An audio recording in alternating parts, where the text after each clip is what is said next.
Man, my mama told me never trust Dr. Love. Who gonna call himself a doctor? You ain't got no PhD. And this NFL person just said the most unthinkable thing, man. It's going all down today, man. TFTC podcast. So go and hit the subscribe button. Matter of fact, hit that like button. While you at it, hit that notification bell, man, because I got the tea in one of your favorite shows. It's about to get the boot. But hey, man, it's your boy, Jesse J, Philip Supreme 305, with my co-host, Chico Grande, Chico 2 times. What is up, Crib Crew? Ready to talk the show, good old nasty naughty. We're ready to bring the fire. It's another week of drama, celebrity gossip, and sports breakdown.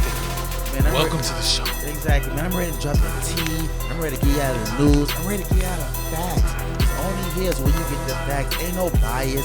We tell you how it is. We tell you the facts. But this episode 157, baby.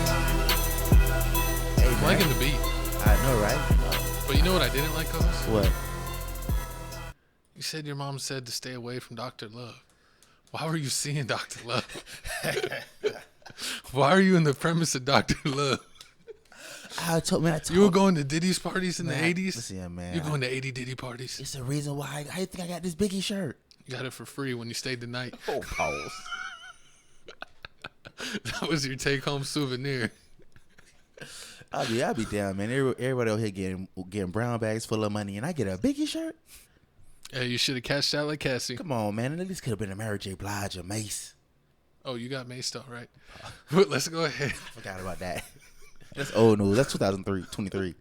Yeah, I think the statute of limitations means you can't do anything about that, Coach. Unfortunately, we can't get a new studio. But let's go ahead and start the podcast. Hey, man. We're bringing the fire. Just when he thought it was safe, man, Dr. Love, a.k.a. Diddy, a.k.a. the Diddler, a.k.a. Mr. Founder, your boop. I don't even want to say it, man. Make me a boo. It's in trouble, man. We told y'all. As soon as the Silver Suit dropped, as soon as Cassie let the bombshell out, it was over, and all we needed was the video. And boom. This past week, we got the video. Diddy thought it was safe out here. I know y'all seen him on Instagram posting these little posts saying these little snippets. These little posts saying only time will tell the truth. Well, the time has told the truth, Diddy. And you's a monster. You're a monster. You're DV women. You're just disgusting.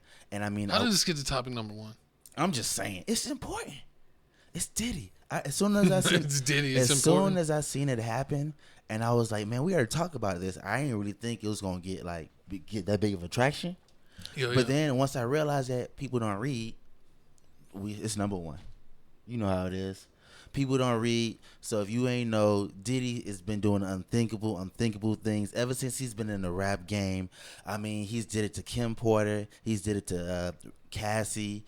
He's to Kim Porter. He's did it to his the S worker, 50 Cent baby mama. The list goes on. Little Rod. It's so many people. Gavin, did he touch you? I wasn't alive then. I'm not. You said 2016. Oh, I was never in New York at that time. I knew to stay away. I wasn't hanging out with Dr. Love like you. He was at them WWE parties, wrestling in. No, I still don't trust those parties either. You never know what The Rock is cooking.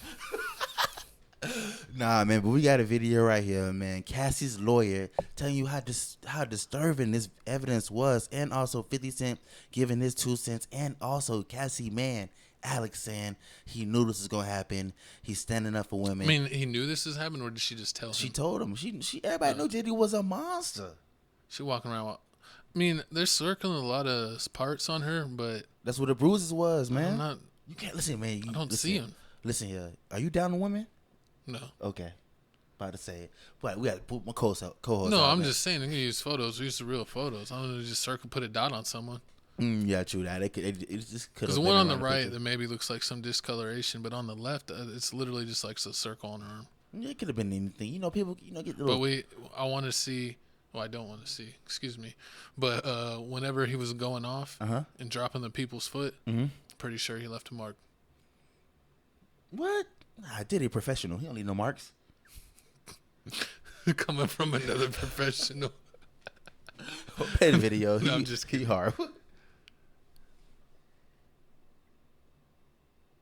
Combs. Words cannot express the courage and fortitude that Miss Ventura has shown in coming forward to bring this to light. The video hasn't been seen publicly before and comes on the heels of a series of civil lawsuits alleging Combs' involvement in sex trafficking and sexual abuse.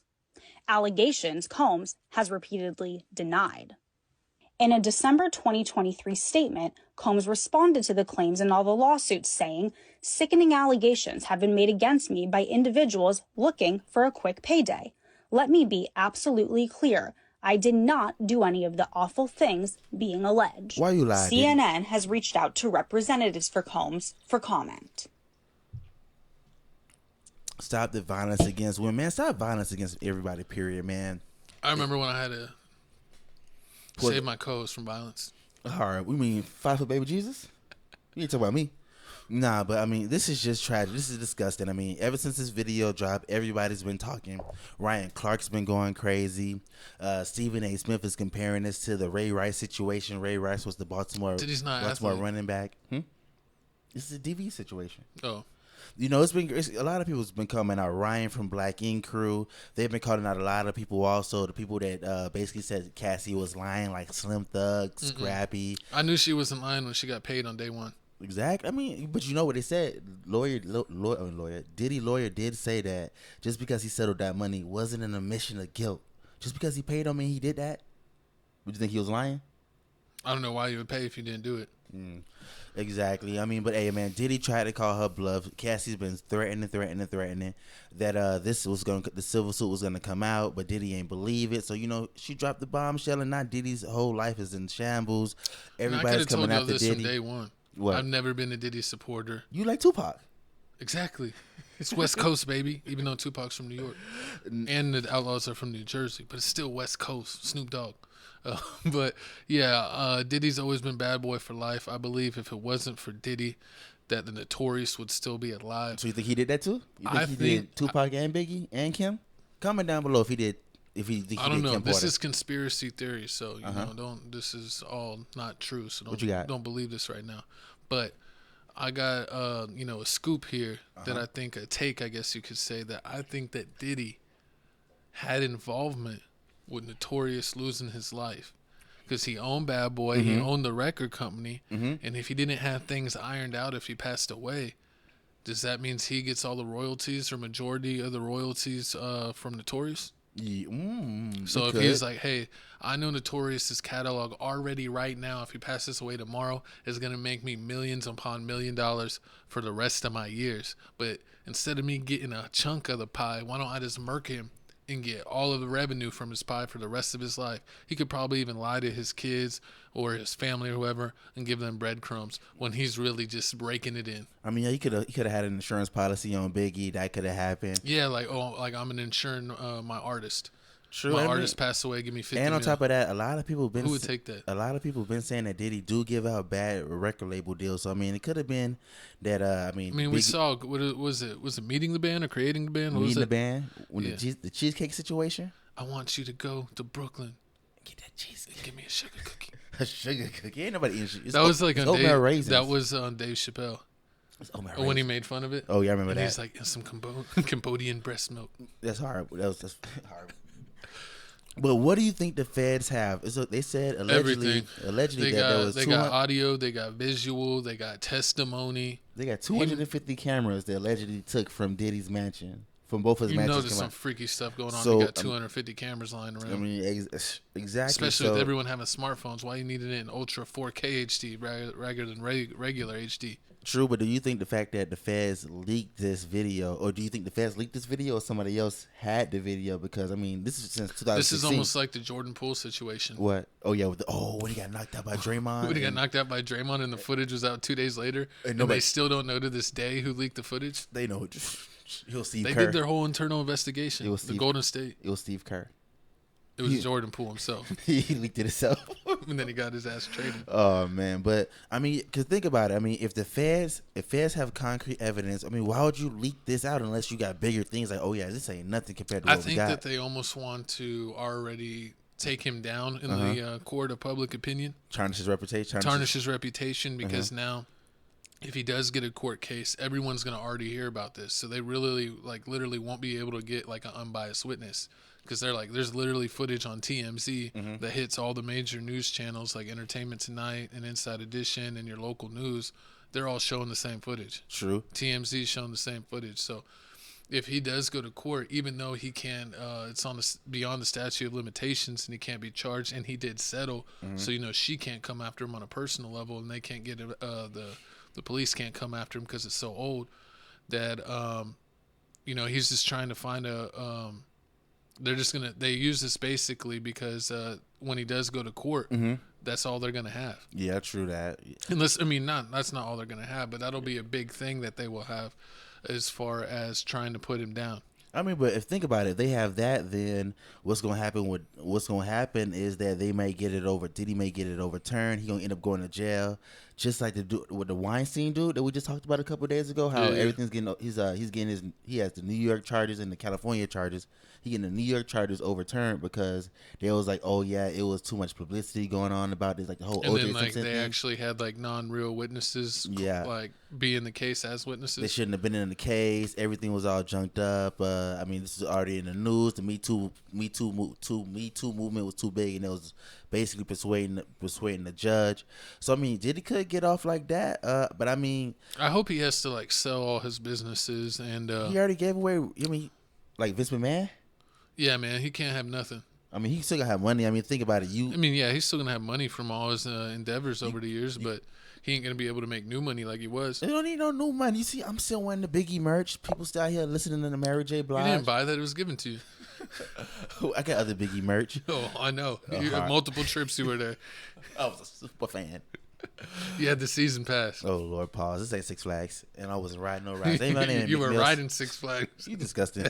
But nah, man. But how do you feel now about Cassie picking the funds over justice? Is it like, okay, I kind of understand because it's statute of limitations. You probably couldn't have won that. I mean, because Diddy could have probably just pushed she could have sued him and got whatever amount, but I'm guessing that she's thinking that he has all kinds of power. And if she's like, I'm going to go public with this, that he might pay a large amount just to not have it go public. Ooh. So maybe she's thinking, this is my only chance to get some sort of a win here. I know it's too long for him to get, go to court and go to jail, but maybe I can be set for the rest of my life. It's a very sticky situation because, we weren't there. We don't know. Even when you do see footage, it's only a snapshot in time. You don't know what led up to before that what was going on. Why was he running outside of the room with a towel on? And, she took off and it looked like she was had a bag with her and stuff. So it's who knows, what was going on. But the question is, why aren't the bigger artists saying anything? They got me looking kind of sideways at them. Because think about it. Jay-Z ain't come out and say nothing. Beyonce ain't come out and say nothing. I'm pretty sure that Minaj ain't saying nothing. Dwayne, Drake. I know he's going to say something. Who? I mean, Drake. Yeah, Drake probably would say something. I mean, Kendrick. The Game. Kendrick's going to be you take any Bad Boy records down off of Apple Music, you might as well take mine down too. He's not going to say that. He said that with R. Kelly. Who? Kendrick? Yeah. When they were trying to get R. Kelly's music taken on all the streaming services like Spotify and Apple Music, saying he shouldn't be allowed to make money on those streaming services, Kendrick said that, well, if y'all take down this legend's music, you can take down all my music too. I don't want no parts of it. Wow. Is R. Kelly's music still on Apple Music? Yeah, it's still on. It's on Apple Music. It's on Spotify. I mean, right now, as I'm checking, let me check on it right now. If I check on Spotify, is that because they didn't want to delete Kendrick's too? I mean, horrible. Did Kendrick save it? But what they did do is they don't put R. Kelly on any playlist. So if you do any love playlist or anything, 4.8 million monthly listeners. I think Kendrick was trauma bonding with R. Kelly. He misses daddy. Hey. I plead the fifth. He's gonna sue you on that one. Nah. He likes sending cease and desist. True that. But I mean, speaking of cease and desist, these people that didn't speak out, we watching y'all like Jay-Z. They saying Jay-Z is a bigger fish out there. He did a lot more. Oh, wasn't Jay-Z and Kanye friends with him? Big did time? He? Yeah. Yeah, I mean they was. And isn't Meek Mill trying to defend his boo? They all trying to defend him. But I mean, this is exactly why this next thing just happened. If you didn't know, this past weekend also, Diddy said, F it, man. Take me to trial. I'm tired of it. Throw away the key. I'm tired of it. I'm tired of hiding. I'm going to come out here. I'm going to drop this apology video. Y'all finna either accept it, forgive me, or just... we're not accepting it. I mean, hey, we got to see. Because, look, he's spawning from down below. He is the spawn of Satan. Horrible. You just want to say that. But, I mean, Diddy speaks out. Diddy speaks on a... Diddy speaks on assaulting Cassie back in 2016. I was effed up. I hit rock bottom. My behavior on that video was inexcusable. I take responsibility for my actions. How do you take responsibility for your actions when literally the last time he posted about it, he's like, I deny all allegations? How is that taking responsibility? He only takes responsibility when there's video footage. I mean, don't everybody? Pretty much. Isn't it lie, deny? I guess when you're a celebrity, that's kind of the golden rule. Nah, it's even when you caught with your girlfriend, she be like, who's such and such? You be like, I don't know who that is. You be like, you know who that is. Like, nah, who's Pizza Hut? You know, they always say, the Pizza Hut. Hey, don't be mad because I got my points. Horrible. Nah, but we got the apology video right here. We gonna play the apology. We gonna come back, let you know why he ain't say this person's name. And also, we gonna tell you another celebrity that says, please forgive Diddy. Please forgive Diddy. It's so difficult to reflect on the darkest times in your life. Sometimes you got to do that. I was fucked up. I mean, I hit rock bottom. Rock bottom. But I make no excuses. My behavior on that video is inexcusable. I take full responsibility for my actions in that video. I'm disgusted. I was disgusted then when I did it. I'm disgusted now. I went and I sought out professional help. I had to go into therapy and go into rehab. Had to ask God for his mercy and grace.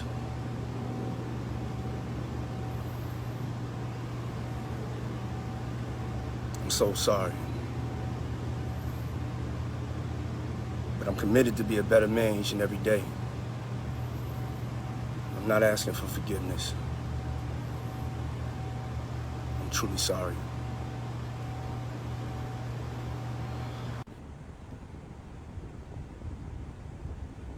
He's just walking around.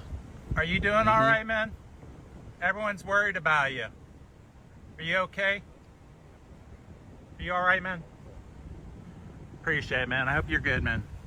Have a good Sunday. All right, cheers. Diddy, we're just trying to figure out what's going on, that's all. People just want to know if you feel sorry, if things are gonna, what's going on with that. I'm sorry to bug you. Hanging out with the chef. All right. Love. Have a good day. All right, you too. You think people will forgive you, Diddy? The RBO Day girl will never forgive him. She on his neck. And then, you see Dr. Umar. Dr. Umar says, I'm not going to give this too much energy as we have far more important stuff going on. Kelly Price offers prayers and forgiveness for Diddy. I have seen you at your best. You are a unique talent. Both sides of that represent light and darkness. I receive you anxiously. I mean, and Dr. Umar was basically saying, like, Dr.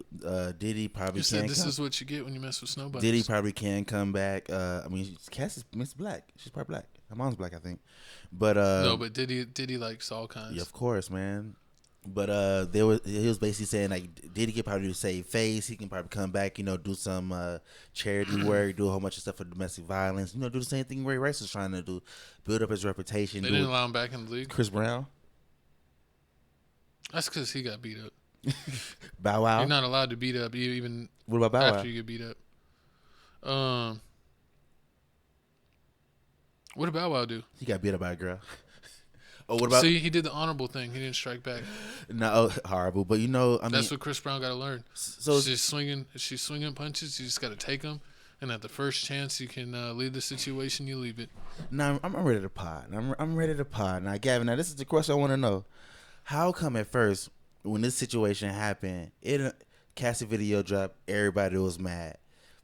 2 hours later, you got every Instagram comedian doing a skit about this. Cracking jokes.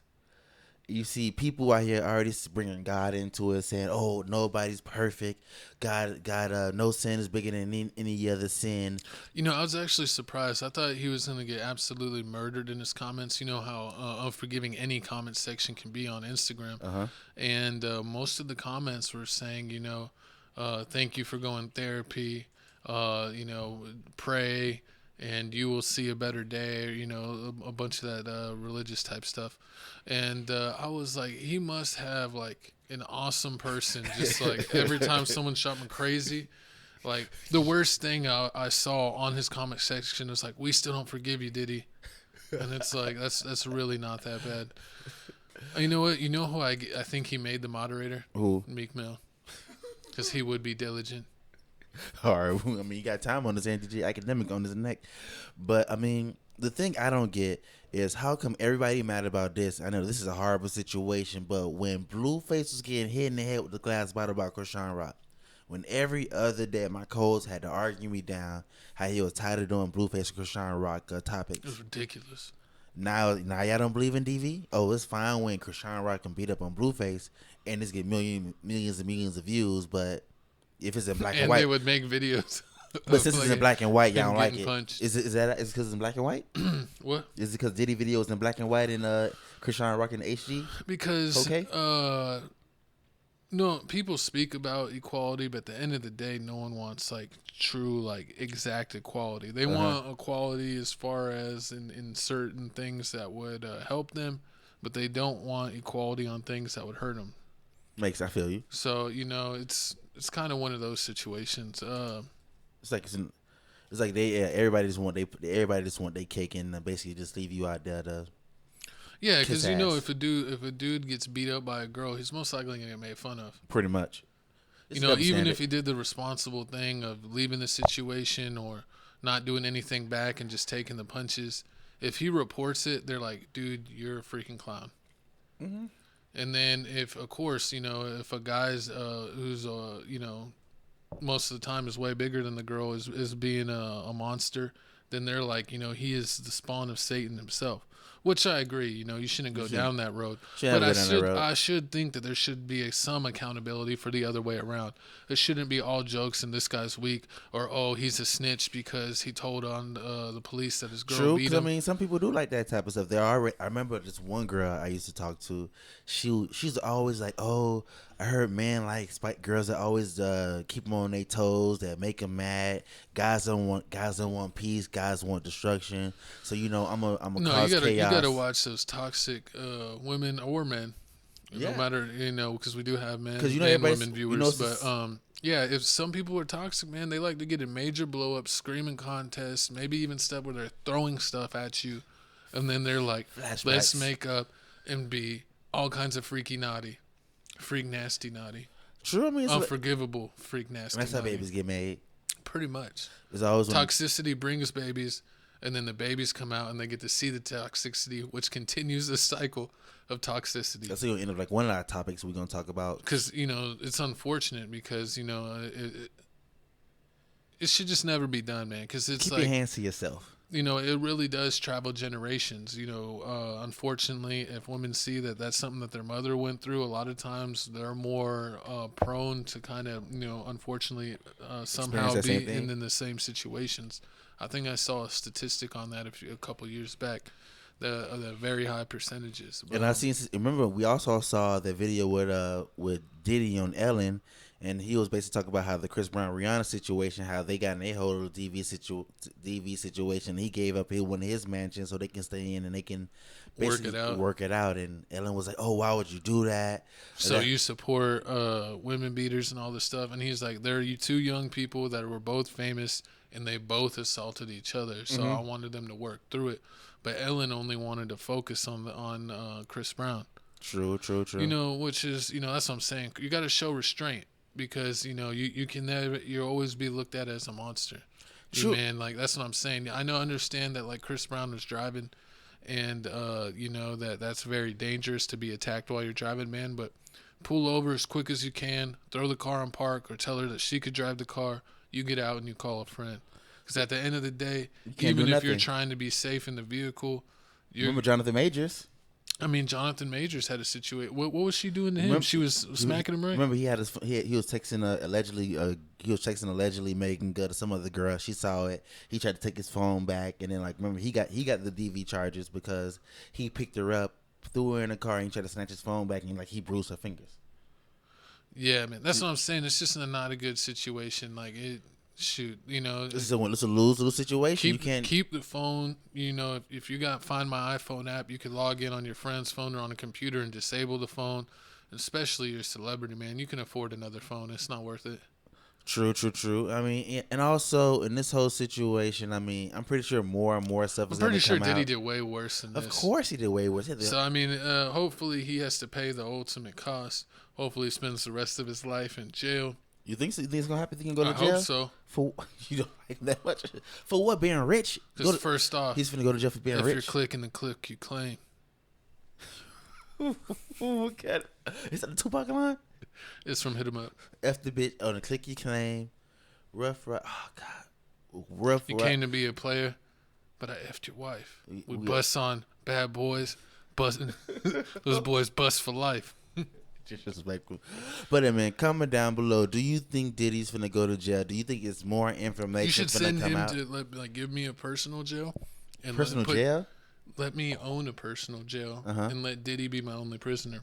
I'd make sure justice would be served. He was a naughty boy. Oh, I would definitely be not. I would make sure that Diddy got everything back tenfold. Hey, can you free? We're definitely locking you in the cage with him. Hey, if you will pause, but I mean, if you had your own jail cell, can you free Tory Lanez? You know what? I would probably put Tory Lanez in there with him. I was thinking that Tory Lanez got kind of set up and wasn't. The case was all kinds of muddy, but Megan Thee Stallion has been trying to work out all that negativity. She looking good, so I might give her a pass. Oh, boy. Have you seen her latest video? See, he's almost more as misogynistic than this next topic here, man. I'm just saying. I'm team women. I'm saying I would make Diddy pay for his crimes. You just said the only reason you would go to a Megan Thee Stallion concert is to see that boy yoing, that bongos. Sometimes you got to play the bongos. You just supposed to say the same thing. Man. Nah, man. But anything else you got to say about Mr. Diddy Diddler? Diddler. He strikes again. It won't be the last time he diddled. Exactly. This man needs to be stopped. This man needs to be stopped. Everyone put Jesse, don't go to the Diddy parties. Put tomatoes in the chat for Jesse wearing a Notorious shirt and for supporting Bad Boy. I'm not giving a Mace, Mary J. Blige. Mace gave up on himself a long time ago. Horrible, man. R.I.P. Rob Black. But hey, man, next topic here, man. We got to talk about this NFL football player who said. This is a spicy one here, man. We got NFL star Harrison Butker faces backlash for claiming women deserve to be in the housewives and mothers. Women have been told the most diabolical lies. We were actually going to show the live footage of it, but apparently videos that have been shown have been taken down. For hate speech. For hate speech. But he was giving a commencement speech at the college that has very conservative religious beliefs. He is a conservative religious person. So when you have things, does it become a point where almost religious stuff shouldn't be allowed on YouTube? I mean, do you think is that crossing the line? Because everyone wants to say that everyone should be able to have their own beliefs and speak freely about their beliefs and speak with their community. Mm-hmm. But what happens if your beliefs is hatred on other people? So basically, does that void the allowance? I mean, it kind of did that to Donald Trump. They said he's giving out hate speeches. I mean, he was being pretty bad on some stuff. Nah, but I mean, this dude right here wasn't that bad. I mean, Harrison Buckner, he's a kicker for the Kansas City Chiefs. It looks like here he went to this college. I would keep on wanting to say his name is Butker. Butker. Harrison Butker faces backlash. Oh Lord! If you're watching this on TFTC clips, go over to Tales from the Crib to get full 1080p and get the podcast way before the clips. The clips come out later. The show gets chopped up and comes out on clips later. So go over to Tales from the Crib to get the content as soon as you can. Like, comment, subscribe on Tales from the Crib and TFTC clips. But there's a lot of talk, a lot of speculation, and a lot of people calling him out. Apparently, we're on TikTok, Tales from the Crib on TikTok. Shout out my coach, he runs the TikTok. But apparently that's where he's been getting most of the backlash, and that's where most of the year 2000s kids are, is on TikTok. So do you think it's just the younger generation not being cool with conservative beliefs or religious beliefs? Because, nowadays a lot of people aren't religious, and unfortunately religion hasn't had the best light on it in the past decade with things that have come from that neck of the woods. True. I think it's just a younger generation. They don't like anything that spreads out any hate, anything that basically makes the other person feel less than. They don't like that. They don't like that type of stuff. Also, you got the women. Anytime you speak on women, regardless, it doesn't matter what you say about women. They don't want you talking about it. If you ever trying to basically talk about her health, saying she's overweight or saying that she's having health problems, that's what you can do. It's not your business. It's so much. I think honestly, the only women you could speak on is if it's your significant other or your wife. I think because if you are talking generally about anything to do with women, you're gonna get crucified. You say you got mommy issues. They're gonna call you gay. They're gonna call you all types of stuff. Remember? Oh, that's crazy. They are literally. You know what's crazy? What? They're saying they don't like this guy because he's super religious and has super conservative beliefs. And they're like, your views and things are not accepting of everyone, and you have this very old-fashioned way of viewing women. And so the way they make fun of him for not accepting people is to call him gay, which is kind of confusing because you're mad because he doesn't accept being gay, so then you call him gay. So it's almost like they should. Pot on the kettle black. Yeah, it's ridiculous. They can get mad at him. Anyone can get mad at anyone, but how are you going to get mad at him and slander him in a way where you're getting originally mad at him for? It doesn't make any sense. But we got the video here basically summing up what happened. It's a little funny skit. Then also we gotta talk about his jersey sales. Man, it's through the roof. Exactly. Okay, Harrison Butker is making a commencement speech. Why? I don't fucking know. So what should be his message? How about he relates graduating to winning the Super Bowl? What if it's about life, kicking you down and then getting back up? How about he tells graduating women to stay the fuck home?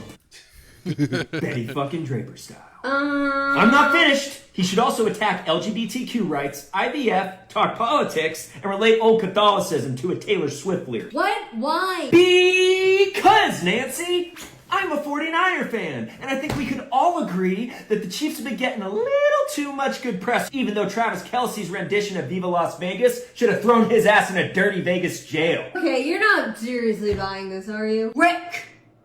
I love it. Plus, I already pitched it to him, and he loves it. Get to writing, my friends. We have a dynasty to take down. Baby. I didn't think kickers could get CTE. Understanding that he has the right to say what he said, and there's some value in it. Well, it's all of these people that have made his jersey be the #1 selling jersey at the moment in both men's and women's. How about that? We also were waiting because we've already seen the NFL make a bold statement. They came right out distancing themselves from Harrison Butker, saying, we do not stand with these statements.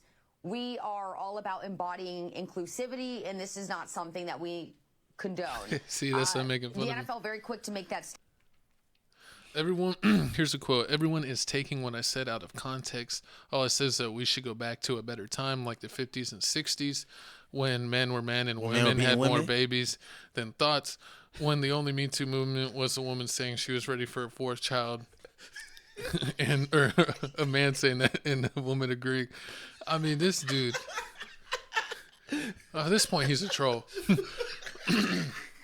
All I said is I want my spot back on the bus. I want my own water fountain. I want my wife to have dinner ready at 4:30. What is so wrong with that? What? Can get it here? I don't think he would even support this podcast, co-host. You might be a hater. We part of the LG. No, I was saying because of you. You a hater? Nah, he like black people. But nah, I mean, it's just crazy. Is it just showing that the world really doesn't care about women, and they really? I mean, basically, clip that. Someone clip that. That's what it is. I mean, his jersey sales is going throughout the roof. He said this at the school. I mean, the basically what I think it is the pendulum swings. Mm-hmm. People get annoyed with things being super conservative and thinking that that's an old way to think, and then so everything gets extremely liberal, and it got so liberal that people think that like things went bad, that now they're like, you know what? We liked it better when it was super conservative.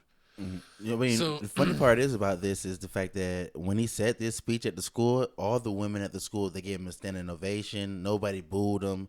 They did. Well, I mean, he's at a religious college. True. That shares his belief.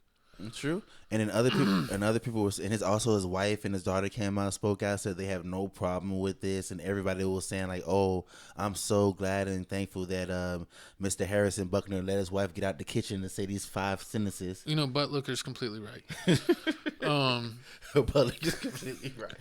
So, no, but I mean, I think it's funny because you think that in modern times, most people think that religion itself is outdated. Mm-hmm. And a lot of the teachings from that are from an older time period. But then, you have this guy that has these very conservative religious views, and you think that there's going to be major backlash, but he ends up having the number 1 selling jersey in men and women's sizes. I mean, my co-host literally checked the, Kelsey and Mahomes jerseys, and they still had every size. They were sold out in all but like mediums in his size. So his jerseys is definitely selling like hotcakes. Do you think that there is more conservative religious people out there than the kind of mass media leads to, Of course. I think it's a lot of conservative liberal people. It's a lot of liberal people out there. And also, I mean, a lot of people are just tired of the BS. Like, you think there's too many liberal push by the media, so that's why people are going conservative? No, I think people are all for the First Amendment right. Like, you got the right to speak your mind, even if the other person doesn't agree with it. You got the right to speak it. I mean, hey, if you believe this, you believe it. I mean, like we saw the videos, and like he said, all women feel a lot better once they have a kid and they marry a man, not when they get a degree. That's the one thing that I did notice about his speech, that he did say he didn't say all women. He said, I know most women are looking forward to being a mother, which I would say, a majority of the women would want to be a mother, but they're, not saying all, because there's definitely some women that have no desire to be a mother. True. And that's perfectly fine. That's your choice. I mean, it's your choice. It's your body. It's your choice. If that's something you want to do, great. If it's something that you don't want to do, great too. But I don't know. It's kind of funny to me that the mass media portrays a world that is super liberal, and that everyone's fine with all these kind of modern way people are acting. But then you have a guy speaking on something, being completely conservative, and he actually gets more love than he gets hate. That's almost like you see with Donald Trump, where the national media narrative has been, this guy's a nasty person, he's a bad person, you don't trust him, he does all this bad stuff. But then when you actually look at it, when he's traveling now and going out there, he is getting a lot of support. Yeah. I mean, he's having more people show up whenever he drives by than Biden ever does. True. I mean, so I don't know, maybe tides are changing. I think a lot of times, when you look at the political spectrum, that, the left made a lot of promises that they didn't keep. True, they keep giving money to Ukraine. What happened to why are Americans first? We never first. Why are we not first in our own country? We need to tell all these other countries that we don't care what happens to you, and that, we're only worried about ourselves. What happened to Americans being American? Hey. Our perception overseas that Americans are rude jerks that only care about ourselves, and why can't we live up to that? I mean, yeah, they're trying to erase history. They're trying to erase history, change it. They're trying to change it. Like he said, you can't talk about religion.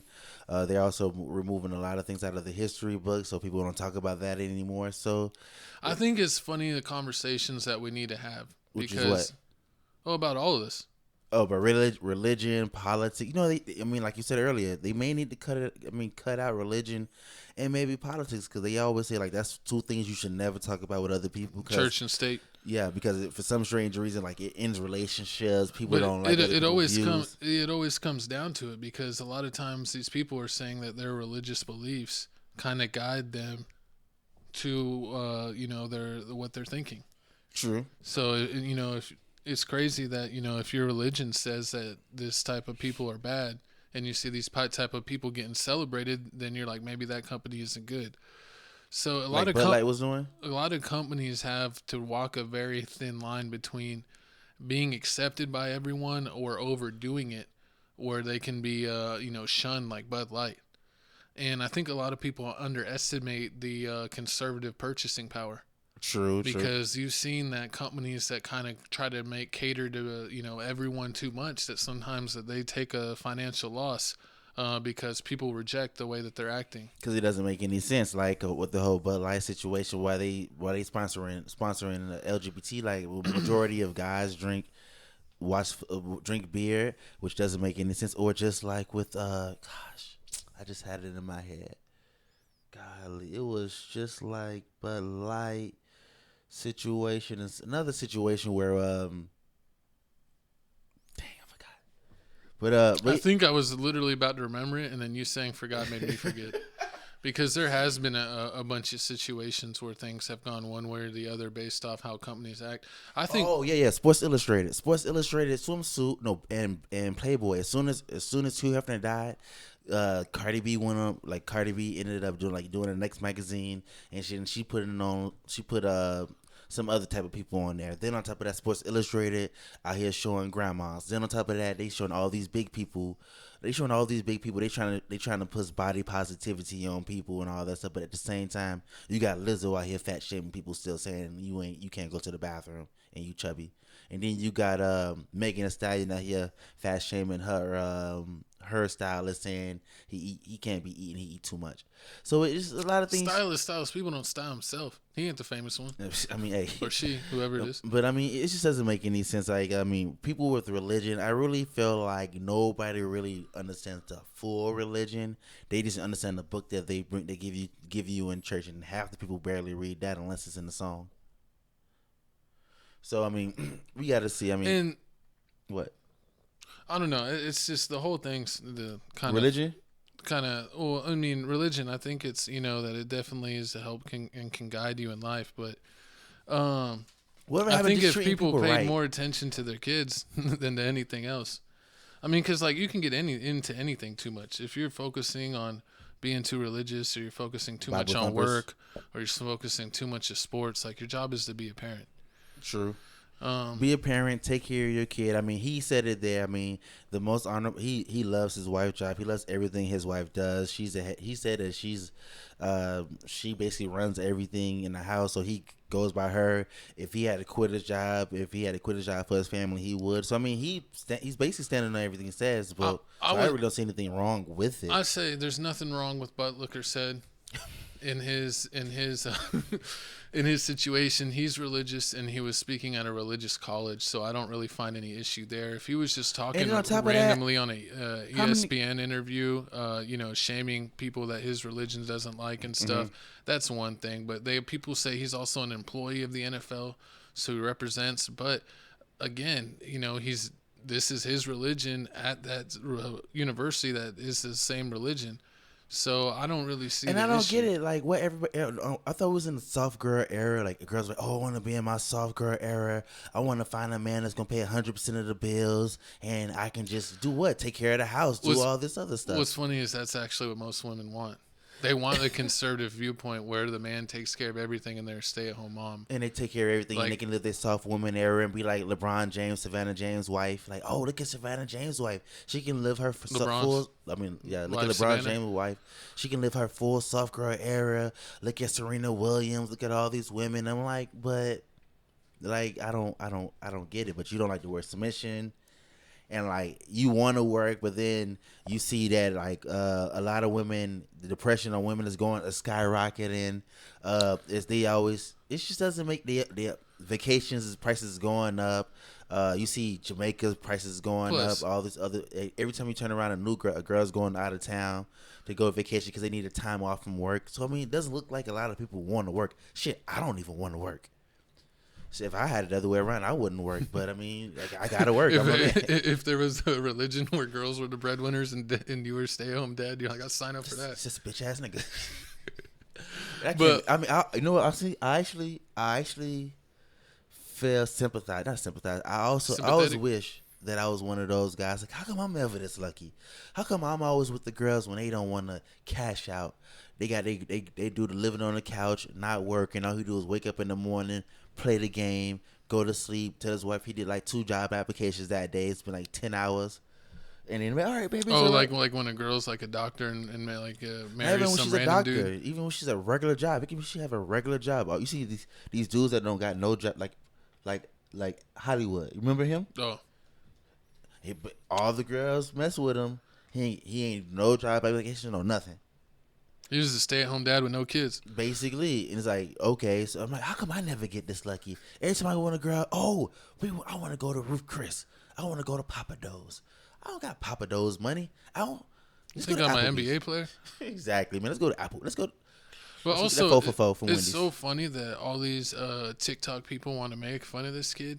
I would not be going too hard on making fun of religious people, because I would say religious people have murked more people in the world than anyone else. Nothing's killed more people than religion.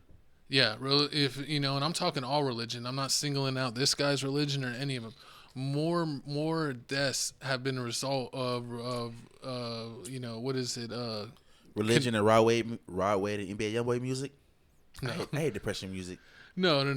I'm just saying, like, if you look at the history of humans, and you look at religion, us since the beginning time, like with like they used to when it was like the colonization, and they were spreading religion everywhere. And then it's like, if there was ever indigenous people and they didn't accept a new religion, that they were just, murked. Like what's the name?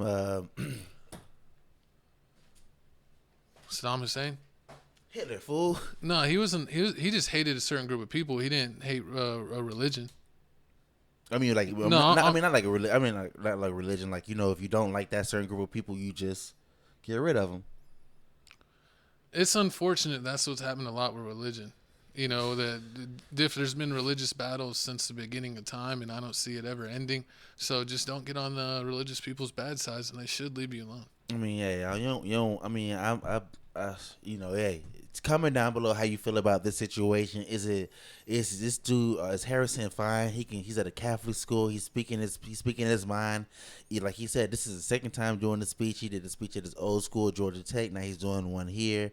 Now, see, that's where I had the problem with it. Where they said that he did the speech at Georgia Tech, because like Georgia Tech, as far as I know, correct me if I'm wrong in the comments, I've never heard of Georgia Tech being like a Catholic school. No, it's not. Was it Catholic? It's not a Catholic school. No, I mean his religion. Yeah, he's a Catholic. I believe so. Comment down below if we remembered that wrong. Yeah, he's Catholic. But I mean, other people saying before we move on, other people were saying the reason why he's spitting this rhetoric and saying this stuff is because his mom is a physicist, and he just has mommy issues because his mom was always at work, so he doesn't want that to be his wife. He wants his wife to be in the house with him, at home with him all the time, because he didn't have time to spend time with his mom, so he doesn't want that to happen to his kids. So they say that's mommy issues. I mean, I don't know if it's about mommy issues more than just you wanting your child to have a better connection with their mother than you did. I mean, on top of that, you making over what, $3-4 million. I mean, if I make but look, there's some slack before he sends his people to your front door. Facts, man. Because you saw his jersey is selling out. They will come with the pitchforks. You better hide your kids, hide your wife. They will find you. Hey, man, I'd rather them find me than this next person right here. Moving on, man. It looks like this next topic here, it's just crazy, man. They bring in the heat, or is the heat off? Exactly, man. It's the greatest love story never told. Once again, looks like Ben Affleck and J-Lo is having trouble in paradise, man. Trouble on the block. Inside sources claim Jennifer Lopez and Ben Affleck have secretly called it quits.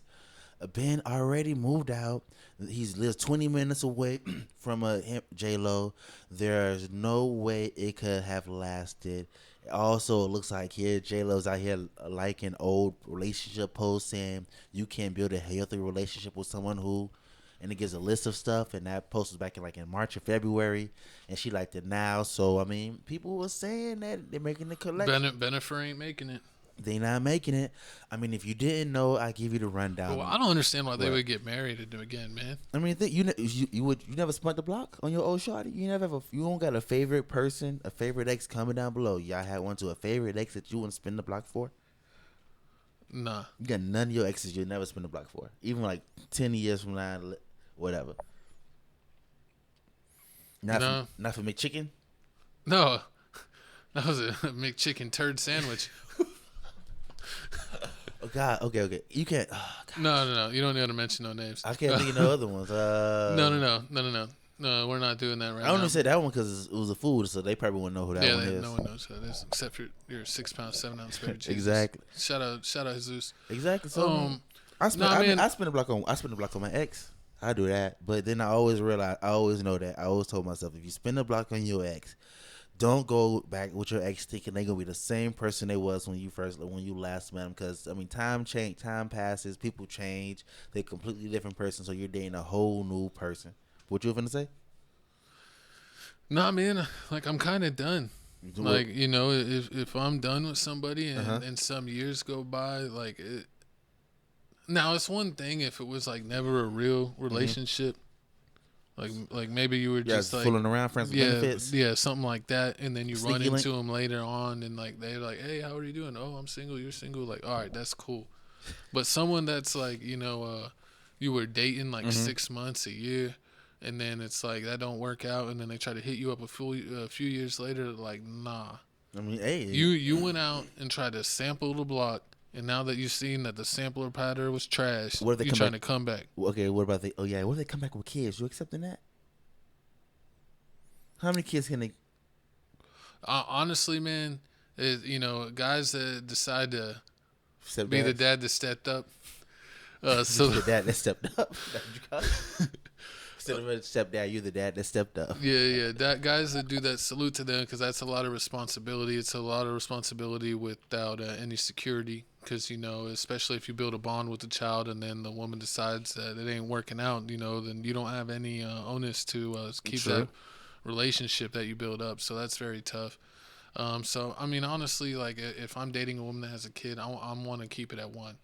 Because if a woman has 2, 3, 4, 5 kids, man, unless I'm a hooper and I can just cover that, that's a lot to cover.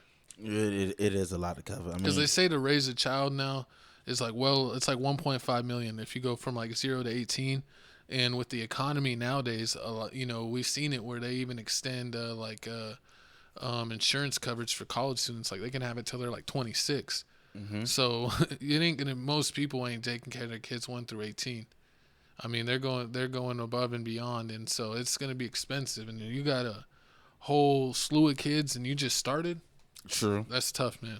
That is tough, and I mean, in Ben Affleck and J-Lo. Plus, I don't know.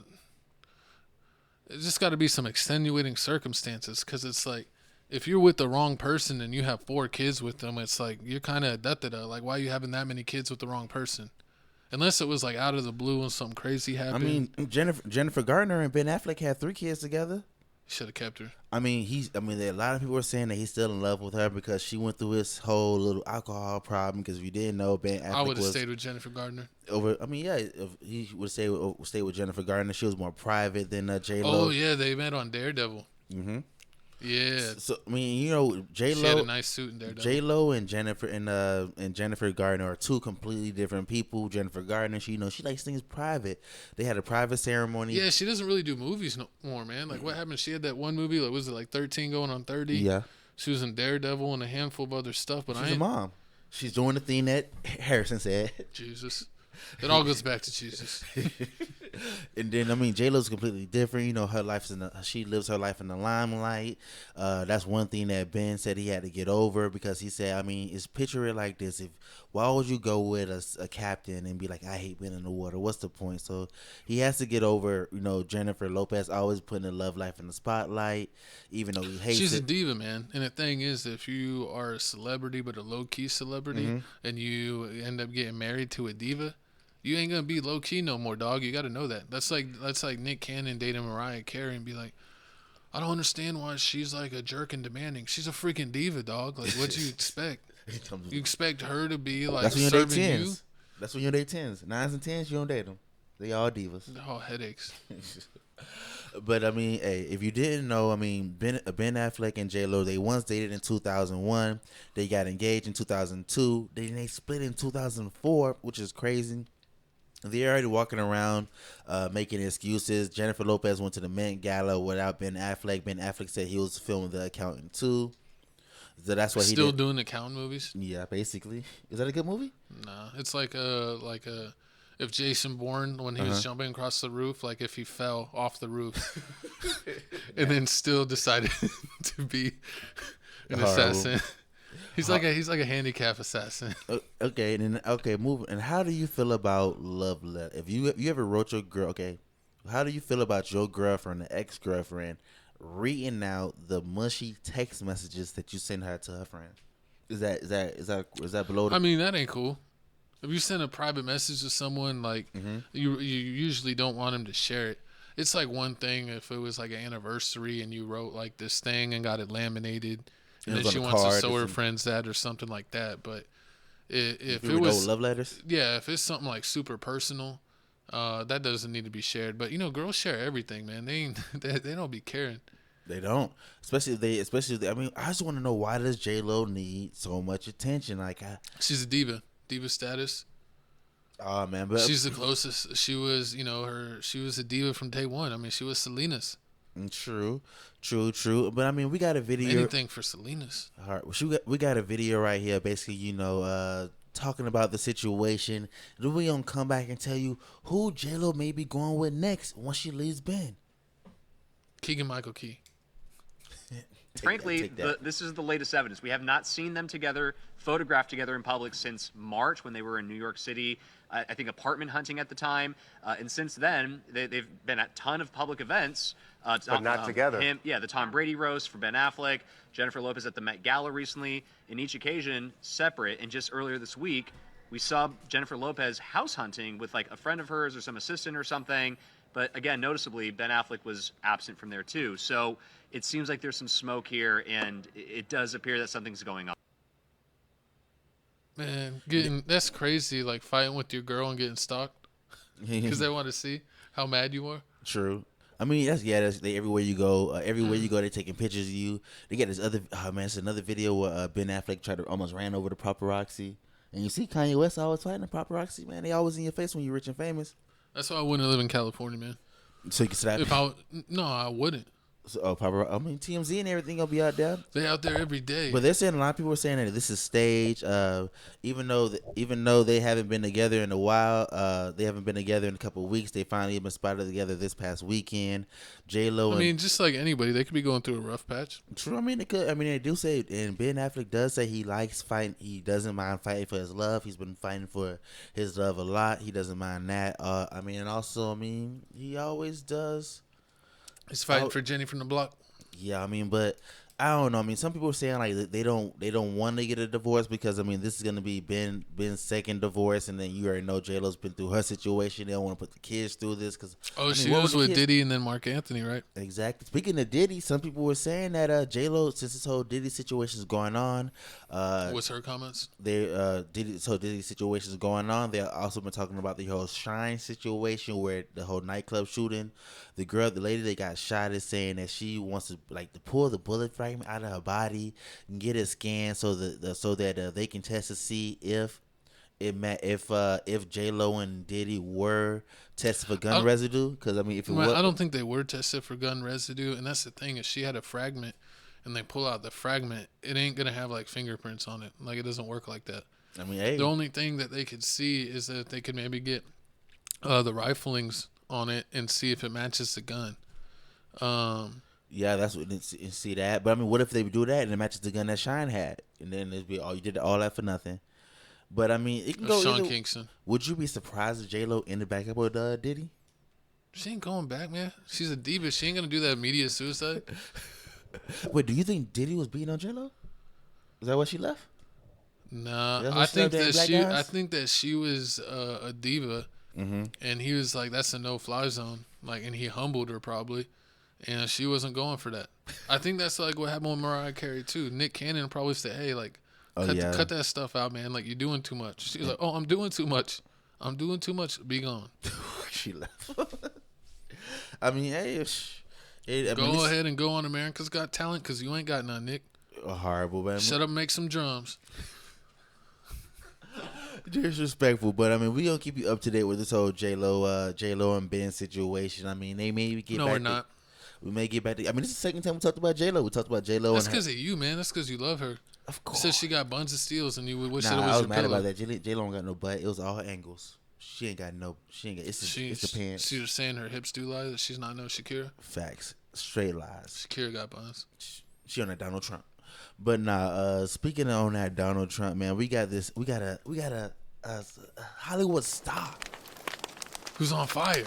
Exactly. Excuse me. Kel Mitchel opens up about ex-wife Taisha Hampton cheating on him and getting pregnant by multiple men. This was back then. We're praying for her now. I mean, hey, if you didn't know, according to my co-host, when you sin, all sin is sin. So all they had to do is just pray away her cheating. Nah, some things to be straight. Nah, man, she got to go. Comment down below if you ever had to pray away the cheating for your significant other. Horrible, but I mean, did anyone ever light a candle for you to stop cheating, co-host? I cried one time. Like, why am I not good enough? What can I do? I was joking, but self-snitching all the time, huh? No, but I mean, if you didn't know, Kel Mitchell went on Shannon Sharp Club Shay Shay. I want to, not to be a jerk, man. Like, he was cool when I was a kid, but like, why is he even big enough to get on the show? I mean, it's probably why the video only got 1.5 million views in over almost a week. Because his videos kill it. I've been wondering. I mean, it's not killing 1.5 million in a week. That's killing it for most channels. I mean, man. but not compared to his other interviews, of course, but he over there breaking records with the Cat Williams one, and then that one got what, like 58? Is it up to 60 now? Exactly. I mean, and everyone after that has been doing at least 6-7 million. This is not even gonna hit 2 million. Shame. But I mean, if you didn't know, Kel Mitchell now you know. From Nickelodeon, All That, Good Burger. I mean, funny guy who loves orange soda. Went on Club Shay Shay. Oh yeah, he did make me love orange soda. He did. See, he went on Club Shay Shay to talk about his life. Talked about how he met Keenan. He met Keenan on the set of Nickelodeon. Keenan was already doing movies. He was already in movies and TV shows, so he thought it was cool. So he wanted to be his friend. They became friends, and ever since then, it was a dynamic duo. They were doing a whole bunch of TV shows. They were doing a whole bunch of things together. And then once they grew older, I mean, just like every group, they wanted to separate and basically spread their own wings and show that they can be their own individual. He definitely ain't making it to SNL. He definitely didn't make it. He ain't what? Listen here, man. I'm gonna be on everything. They're gonna hire me for Weekend Update. I'm gonna be the replacement for that weird. Hire you to the Weather Channel. I'll do the Weather Channel. There's some baddies on the Weather Channel. No, that's Telemundo. That's not an American. Hey, I'll work on Telemundo. They got some baddies on Telemundo. Facts. They were Weather Channel, but wow. But so back to the story. So I mean, so Kel ended up marrying early. He ended up marrying. Never do it. He ended up meeting his girlfriend when she was 18, 19. He was in his early 20s, like no older than 22. For all of our, really, it don't matter, male or female listeners, don't get married until at least. You got at least wait. I would say 28. Yeah. But you don't want to sometimes, like, if you have a good person, you could do it earlier. True. But I would say, man, earliest 25. And that's if you for sure. Because a lot of times people was too young. And then, that's why we have all these. What's crazy is I remember growing up and it wasn't that common to have, like, people were like, I mean, it was, but it wasn't. Like, most of the kids I went to school with, like, their mom and dad, like, who was around. But then it's like, it seems like it's becoming like a higher and higher number where it's like you might send, I don't have any kids, but, you know, people send their kids to school now and it's like, you know, they're like, oh, I'm trying to deal with the parent. Oh, well, I don't have access to the portal. That's the other parent. So I never got any of your messages and they didn't tell me. Oh, yeah. You know, and it's just like that's become more common and it's, you know, it's a lot harder to get, co-parenting. You know, with co-parenting, especially if you're dealing with teachers. Especially when you got one of the parents hates the other one. And that's what's going on here. We're gonna play the video, then we're gonna come back and tell you how more about this. You know, this is horrible relationship. I ended up marrying my ex-wife, you know, because we had another baby. We had the baby, mm-hmm. right? We had the abortion, but then we had a baby. Mm-hmm. And she ended up telling me that the baby that was aborted wasn't mine. And so within that process, you are immediately married within a lie. You know, it was other times she had gotten pregnant, other things, and it just got to a point. She had gotten pregnant again? Yeah. While y'all were together? Yeah. And it wasn't you? No, with me. Ah, come on, Kel. It wasn't me. It wasn't. And you stuck around? Yeah, I stuck around. We weren't having sex anymore, and we weren't doing anything anymore. Because you weren't having sex. Clearly.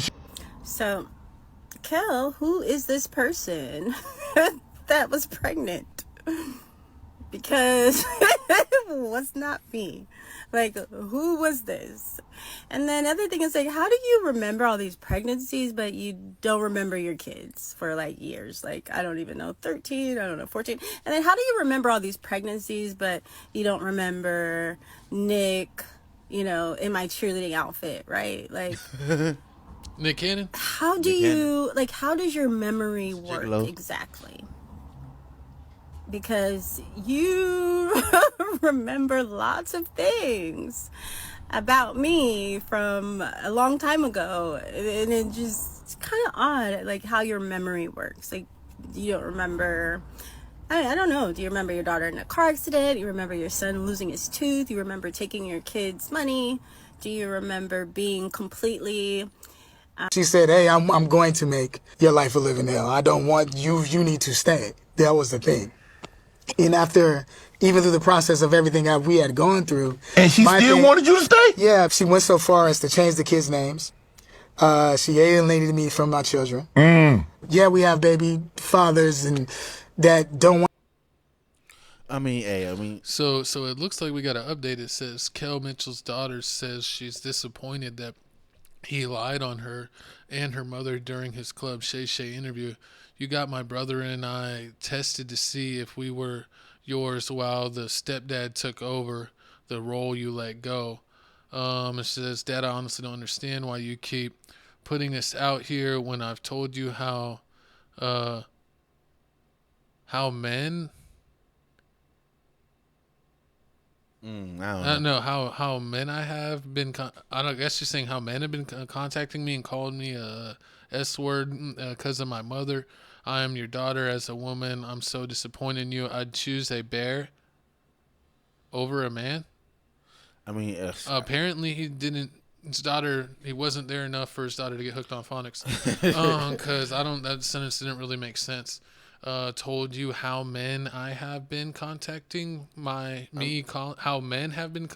I don't know. It's a lot going on. If you don't know, if you look at the baby mama's Instagram page, well, that's what I don't Twitter understand. Because in the whole story, he's basically he actually it contradicts what they're claiming. Because he said that he did everything above and beyond, and that he got custody of the kids, and that when she got a new dude and had a kid with her new dude, that they broke up, and he was so scared of her doing things wrong that he wanted Kel to actually have custody of his kid and not the girl that they shared.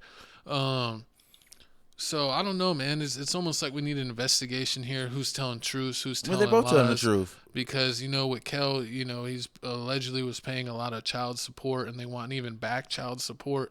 So who knows if this is like a shaming to get money, or was he truly just lying and being deceptive to make himself look better in the public light? We don't know because we really don't keep up with Kel. I think the last thing we heard from was Good Burger 2, right? Yeah, Good Burger 2. But I mean, in this situation, it's like honestly, like they're both to blame. It's the fact that she's only counting all the times where they were younger, when they first got married, like the first 5-6 years, because they were married all the way to like 2008, 2010. So she's only counting from like the early 99 all the way to like then. And then he's counting from the time frame where like basically like when the kids were like 13, 14, when he was older and he wasn't going through his problems, because like he said all the times he was going through depression, he was going through a lot of problems. So I mean, he was homeless, but she's like, she don't care. I mean, she remembers all the bad things. That's why she's always talking about, oh, you owe me back child support, or what about the time the child lost his tooth? You remember when the child lost his tooth and you took the money? Like, the kid was a baby back then. Like, I mean, the kid, he probably did things when he was younger, but bad things when younger. But yeah, I don't he was know. in his 20s. If he's paying child support, how is he stealing money? Because I mean, he should pay more money, because the money he only paid allegedly he only paid like $250K. So I mean, he should have been paid a lot more money. He's not freaking Denzel. Like, what? How much money does she think you get from Good Burger? She don't care. She feels like, I mean, basically, when child support, you pay every month. So if you don't pay after a certain amount of time, you can add interest to it. And this lady, I've been going through her page. So she got a bunch of money when he was up, and she's mad that when he was down, she wasn't getting that same level of money. And she was hitting him with the interest fees and all that stuff. And man, that's messed up. And he's like, F that, I ain't paying that. I mean, he got restraining orders on her. I mean, she shows paperwork where, like, he called the police. She has restraining orders. She had to go to, like, the anger management. He's saying that she committed a lot of fraud. He's saying that she committed a lot of fraud things. She did a lot of things that he can't trust. Also, but she's turning around saying, "Oh, but you got the judges on your side because you're a celebrity. They being real biased. They're not giving me a fair opportunity." It's just a lot of stuff going back and forth. How many people does she think watched all that, or Keenan and Kel? I mean, hey, God dang, man, she treating this guy like he's a bank, a first class billionaire. That's what she. I mean, that's what this dude was literally probably like a F-list celebrity now. Exactly. I mean, he's a has-been child actor, and she's treating him like he's some like golden goose. And she's on, yeah. And if you look at her page, she has over like 1,600 posts. Out of the 1,600 posts, I want to say like, at least like 900 of them is about Kel. So I mean, and then you go through all the posts, she does. I mean, sometimes she gets likes, like 2 likes, 3 likes. Sometimes she gets like 90 likes. But it's funny because it seems like all of her posts is like her posting like lip syncing songs where they're talking trash about a man. Basically, but it's all like, because I went through a bunch of her posts and there was like 15 of those. That's what she does, and she posted the same thing like twice, so that's what it makes it look like a lie, because she posted the same thing twice. And her TikTok is crazy, but you look through her comments. I mean, like, you see a lot of women commenting and put back saying, "Oh yeah, girl, you right. He a narcissist who goes on Club Shay Shay and talks about their ex-wife for an hour, but don't talk about their new wife at all. He's a narcissist. You can always tell when he's squints his eyes." And I mean, people don't want to hear a good story. They want to hear about the trauma story. Exactly. People want to hear about the traumas. But, I mean, this whole situation is crazy. To me, I think they both still want each other, but they're both crazy. Like, they both got a couple screws loose. I mean, you can tell because even the stepdad said that he wanted to give his kids to Kel, which is crazy. You want to give it to the mama, you want to give it to Kel. And yeah, we got to see how much of this is true, because they both could be lying. They both could be lying. They both ain't ish. But, I mean, y'all comment down below. Let us know how you feel about the whole Kel Mitchel situation. Do you feel like you could have lived your life a lot better, slept a lot better, not knowing this information? She's acting like he was Donovan Mitchell, not Kel Mitchell. She need to calm that down.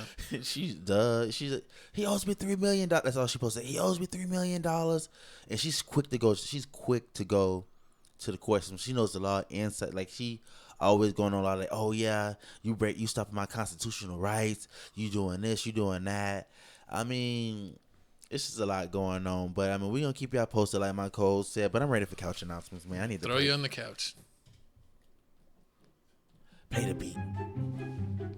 Welcome to Tales from the Crib halftime show, where we'll let you know what's going on with the channel, what's new, what you can expect, and you can ask any questions down in the comments below. Like, comment, subscribe. Make sure you are checking out TFTC Clips. The podcast comes out every Tuesday, and then the rest of the week through Monday, Tuesday, the next week, we clip out the show so you can get the highlights of the show in clip format. But remember, it drops first on Tales from the Crib in full 1080p HD. So check that out. Check out TFTC Gaming, where we're gaming. I just dropped a Star Wars video. My co-host is dropping a bunch of wrestling. I got more Star Wars videos coming out this week. Oh, you know that one game, was it like Clash? With that one weird dude that fights? Looks like an oblong. Uh-huh. I got that game. When? Like a month ago. I still just haven't played it. But we're gonna get to it on TFTC Gaming. I'm gonna record that. Some Star Wars games. I'm still mad about college football. I can't get damn bitches. What? I can't get the college football game. What? Remember, it's a new system. Oh, it's only for the new ones? Yeah. I guess we're getting an upgrade. Facts. So check us out on TFTC Gaming, but let's go to our pride and joy that's really bringing the flames. We got Crib Reactions, man, almost to 10K subs. Follow us over there. We also have a Patreon on that channel, so click on any of his latest videos in their link in the description. They will have a link to the Patreon, so check that out. Join our Patreon and become an official Crib Crew member today. We've been checking out music from all over the world. They finally put some respect on our American videos. I remember we post American videos to get like 100 views. Yeah, man, they're actually, the American videos are slow burners. A lot of the international videos, man, they love us overseas. We're big in Japan, we're big in Korea, we're big in Thailand, man. They love us across the world. I'm surprised that Tomogachi only got 217. You think he probably could have switched the name? If you didn't put Duke Deuce, he probably would have got more views. Yeah, I'm surprised that video didn't do good because we checked out Team Tomodachi, which is a Japan rapper, and he did his own version, a version with his friends, and then they did a girl version, and we did the first two versions, and those videos absolutely killed it. But then Duke Deuce dropped on the remix, but I think it was a little late. That video's not getting no love, so go show that video some love. Check out XG. They just dropped their hit single, Woke Up. We're going to be covering that on Crib Reactions, so if you're an XG fan, check that out. And Meg Thee Stallion, man, that was a pretty cool video. She's turning the tide. Turn me into a fan. Make sure I go to a concert. Oh, you ride the stallion. I guess so. You ready to write this next topic? It's time for sports. Hold on. That's racist! I'm just kidding. I just wanted to press the button. All right, here's some butt liquor. Hey, we're turning down the flames on butt liquor. Oh, Lord. But we're bringing the flames back because it is the NBA playoffs. We are now in the conference finals. So we're going to break it down. We're going to talk about the latest rounds where we had Dallas beat OKC. We had Denver beat Minnesota. We had Boston beat Cleveland. And we had the Indiana Pacers getting past the depleted New York Knicks. So it looks like we're finally in the Western Conference Finals with Dallas and the T-Wolves. And then in the Eastern Conference Finals, we do have Boston and the Indiana Pacers. This is some of the most unlikely besides Boston teams that expected. I know people were not picking Dallas.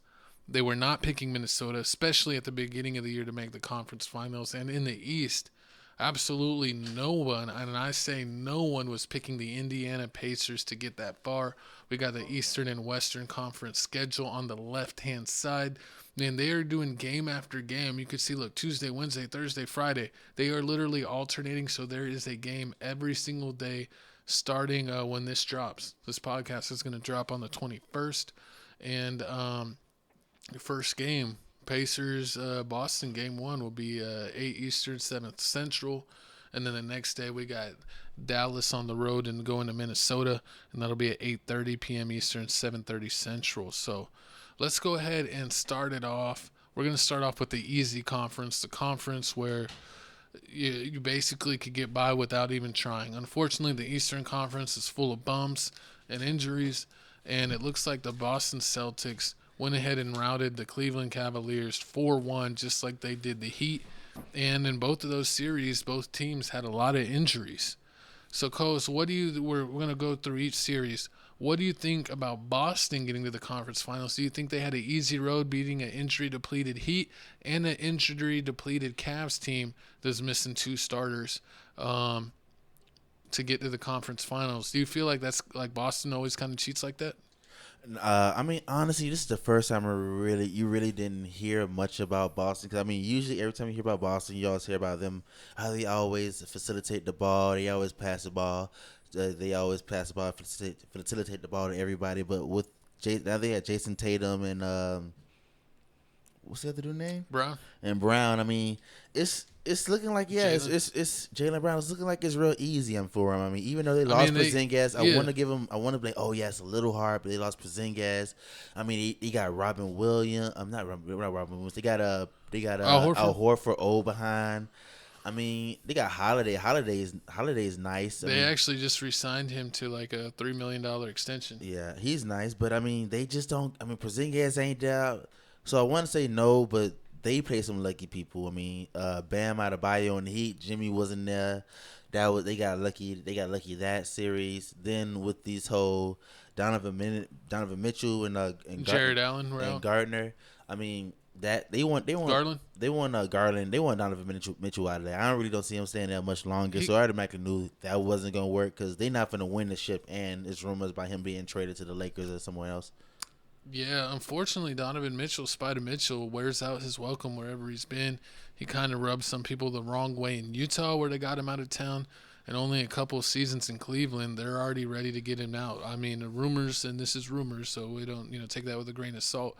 Darius Garland does not want to play with Donovan Mitchell, and he's going to make the franchise basically choose me or him type of situation. Like Kobe and Shaq? Yeah, they're not on that level, of course, but Darius has been there. He was drafted there, and he's the younger player. And I think anytime when you have two stars on a team butting heads, most of the time they're going to go with the younger player, especially the one that they drafted. So I think Donovan Mitchell will be on his way out.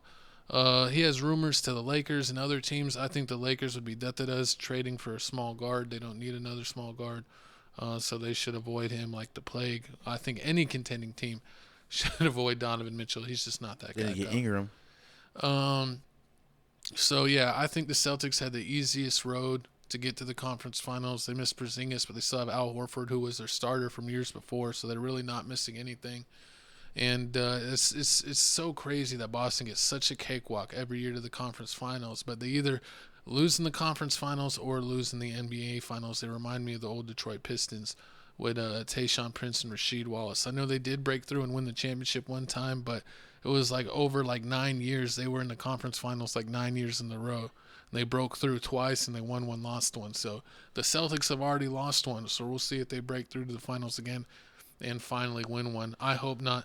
I hate Boston. Jason Tatum, you suck. I mean, I can see with this, with the Celtics, just off of positioning. Jaylen Brown's a goofy. Just off of positioning. I mean, I feel like they got luck. I mean, not gonna get lucky. It's always gonna be next year. I can see. I can see number 2, the 2 and 7, the Philly and the 6, the Knicks. They can be switched. That could be switched, and then the Bucks most likely gonna be 2 or 3 or 1. So this is how it's always going to be every year. And I mean, they're going to get lucky regardless because... Well, that's the thing is the East is so trash that if you're... It's always been trash. They've been saying that since LeBron was there. Since LeBron left, they've been saying the East is trash. And it's true because it's you're the 1 or 2 seed. Sometimes you play kind of a real trash team in the first round. Usually if you're a top seed in the East, the first round is trash team. And you get first round pick, you get first round position. You're gonna have the easiest road. It's 2 or 3. You finna have the toughest road because you have to play each other. Yeah, exactly. And then as far as the Indiana Pacers, man, they got lucky. Lucky as hell. Lucky too. They were able to beat the Bucks without Dame Lillard or without Giannis. So I mean, when you have Bobby Portis being your number 1 guy, that's Crazy Eyes isn't going to get it done. I'm sorry. You're not winning a playoff series with just Crazy Eyes. And then with the whole Dame thing, I don't know how that situation's going. It could be better next year. I wouldn't give up. They had some high moments. They had some low moments. I know that they fired their coach. I think they actually did worse. Do you get rid of Middleton? No. It's not time to get rid of Middleton? He was injured most of the year, and he came back towards the end and actually did pretty good. I guess. If that's what you want. I mean, they got to get rid of somebody. They don't get rid of somebody. Either they get rid of Brook Lopez or they get rid of Middleton. I mean, I don't think they really need to get rid of anybody. I think they just need a training camp to iron things out. Maybe make a couple tweaks with the bench or the role players. Mm-hmm. But beyond that, they should be straight. I just think they need to run it back. But yeah, we'll see. And then the Pacers, with them, getting past the Knicks literally had their whole starting lineup injured. And they still took him to a game 7. Seen Steven Chinjo dropped 30? Yeah, he dropped 40 points or something the last game. He nice. And, DiVincenzo tried to do it. Brunson broke his hand. Mitchell Robinson broke his ankle. Julius Randle broke his shoulder. OG Onunubi calf muscle, right? Pulled his hamstring. Yeah, so he could barely walk. He played for 3 minutes in the game 7. He actually hit a 3-pointer and a 2-pointer. And then he was I can't even walk. You could see he could only turtle walk. He couldn't stride at all. Oh Lord. And so, but I think that's probably why I seen it. I wasn't surprised. But when the Knicks, when you seen it towards the end of the fourth quarter, when it was already over with, like the last 2 seconds, the whole New York gave him a standing ovation. Oh yeah, I mean, because if they have 2 out of those 5 guys, I mean, because they even had their best bench player, Bogdan Bogdanovic, who's a 3-point shooter that used to play on the Jazz. It looks like Joe Ingles' cousin. He used like 18 points off the bench, and he got injured in like their first series against Philly. So, I mean, they really they're missing their 5 best players. No team in the league would win a playoff series missing their 5 best players. True. So, I mean, the Pacers honestly shouldn't even be there. I'm going to pick Boston to beat Indiana 4-1. I think if they mess around and how Boston does, where sometimes they don't take stuff seriously, they could be a 6-game series. But I think, honestly, if they stay locked in, it should be a sweep. But I'm just giving the NBA will kind of rig one game enough because they don't want to lose money and at least make it a 5-game series. But I think Boston could, mess around, and that's what could make it a 6-game series. I think Boston going in 6. Boston going to win in 6. I can see Indiana winning at least 2 games. At least 1 game in one. I want to say 1 game in Indiana, 1 game in Boston they can win. Because, I mean, Miles Turner is a beast. I ain't going to disrespect that. Because, I mean, like you said, all they got is Al Horford. The Lego man. I mean, you got Siakam. Siakam can guard. He can either guard Tatum or Brown. He's going to have to guard one of them. He's going to have to He's going to have to guard Tatum. Honestly, I would tell. What is that, Naismith? Their small forward will be able to guard Brown pretty good. I tell them to lock down Brown. Lockdown Brown, we gonna just live and die with. Jason Tatum's gonna have to. He's the only one gonna be scoring, like they always do. Like let Jordan score. Everybody else will lock him down. You know who Boston's gonna have no answer for? Who? My dog T.J. McConnell. T.J. McConnell, the Great White Hope. He's dropping 40 points a game on Boston. No, it's crazy. T.J. McConnell looks like he's gonna get it done. And, he's been super surprising. He's like an old veteran white dude, and he just randomly will have like 15 points and 10 assists in a game in like 12 minutes. So T.J. McConnell was definitely, I think, like the MVP of that series against the Knicks. The way that he was able to play Jalen Brunson off the bench and just kind of getting underneath the whole team's gears. But, yeah, Boston's taking that. So let's go to the Western Conference, and we'll break down Dallas versus OKC. I picked Dallas in 6. It ended up being in 6. And honestly, if it wasn't for... Which one was 6? Dallas OKC. I thought it won in just 6. Yeah. And honestly, Dallas messed around one game where they had like the lead, and then they missed like all their free throws in Game 5. And was it Game 5 or Game 4? I think it was Game 4. They missed all their free throws, or they would have won that game too. So it would have been a 4-1. If they didn't mess around that one game where they just turned the ball over and didn't hit. Luka wasn't hitting? Well, no, they literally made like 50% of their free throws. They lost the game by like 5 points, but it's because they went like 12 of 25 from the free throw line. So, I mean, honestly, I got to say, the only reason why this game didn't go 7, because I feel like Mavs probably would have won, but it would have won 7 if PJ didn't catch fire. If PJ wasn't like PJ was hitting like 7 threes, I'm like, what? He averaged like 22 points a game that series. Yeah, that was He usually surprising. averages like 12 to 15. Yeah, and he was playing like a man possessed because they weren't guarding him. I mean, honestly, they were so worried about Luka and Kyrie that they were just leaving him alone in the corner, and he was making them pay every single time. So I really like that he's got his confidence up on the corner threes. And he's a vital part of the offense. So, yeah, but how do you feel? I mean, before we move on to the next game, how did you feel about the big man? I mean, Lively did show up at the end, but I mean, what about Gafford? I mean, this is gonna be a hard.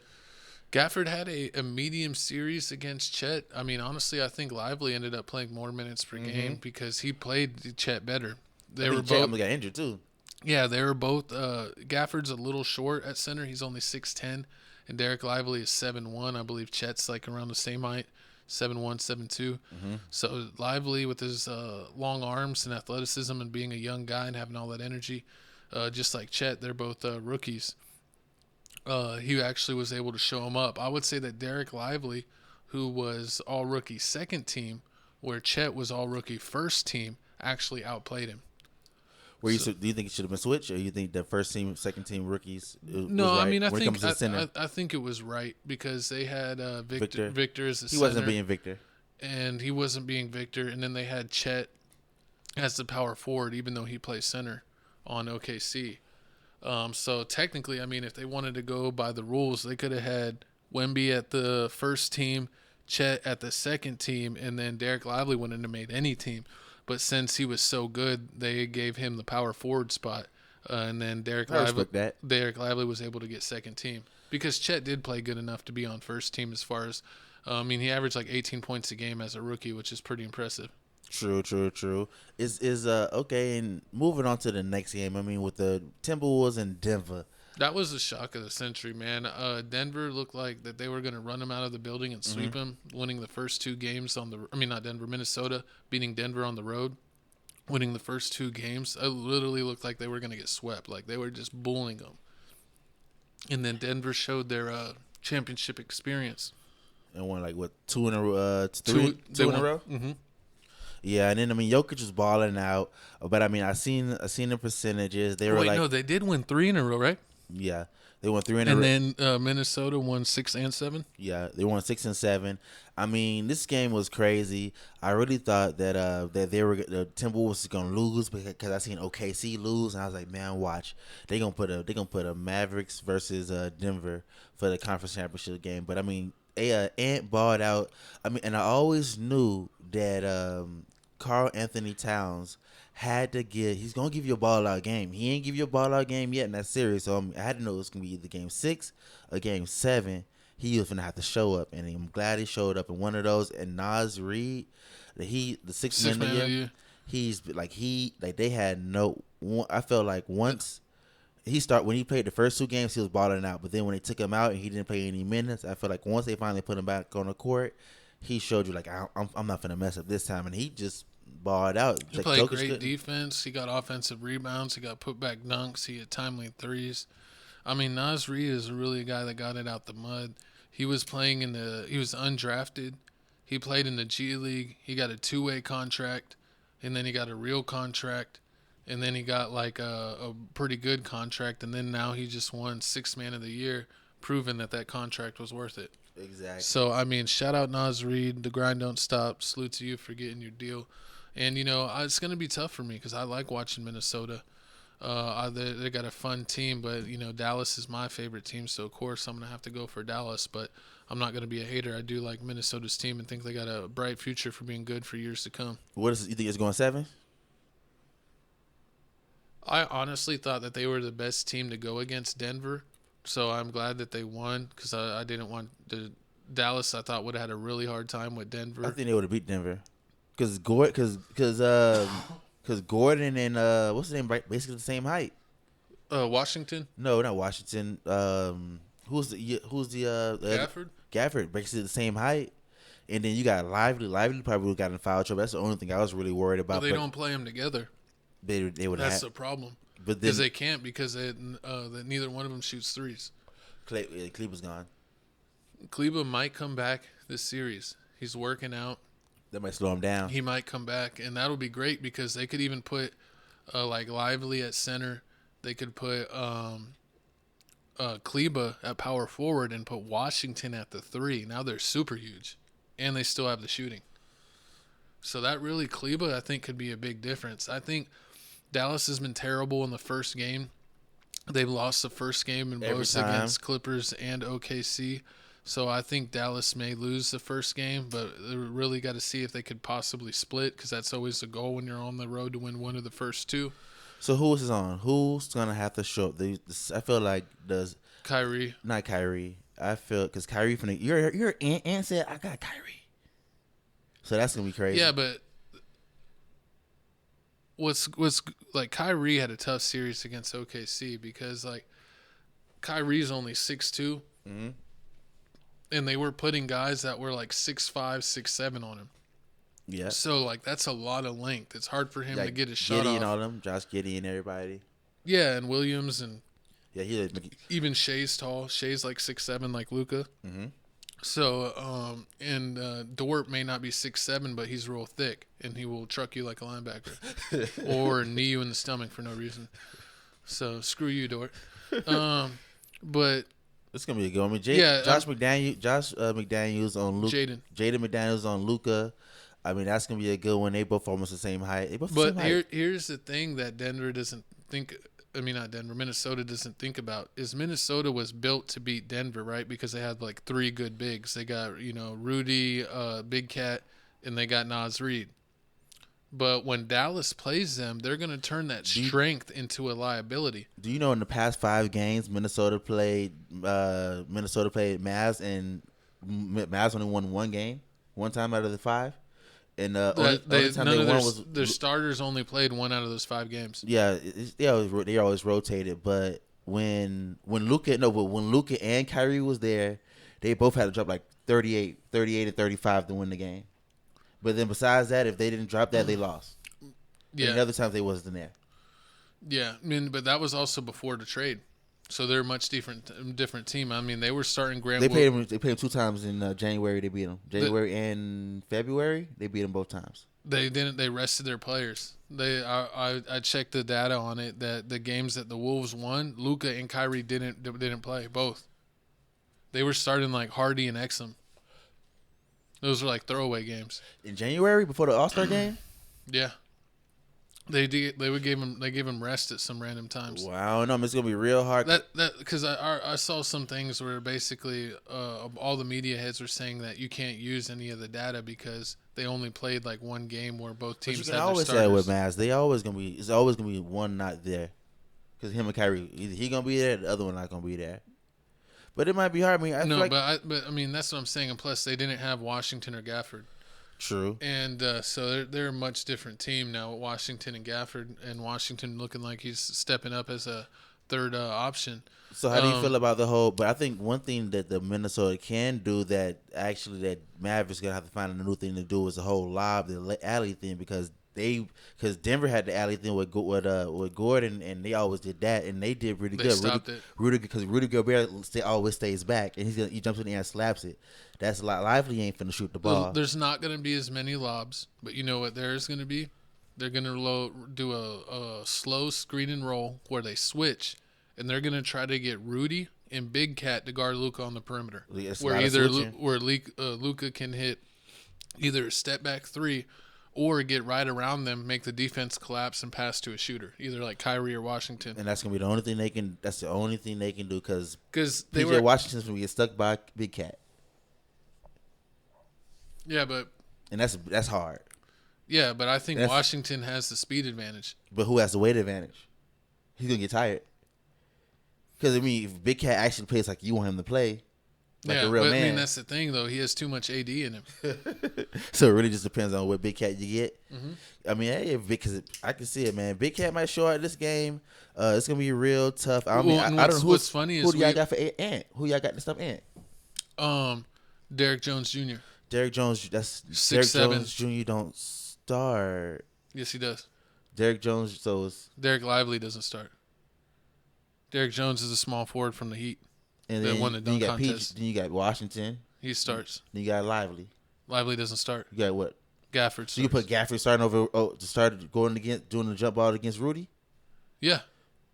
You don't jump ball really doesn't matter, because if you lose it, first quarter, how you finna get rebounds? Well, that's why Luka rebounds. Luka, Gafford, and Washington all rebound.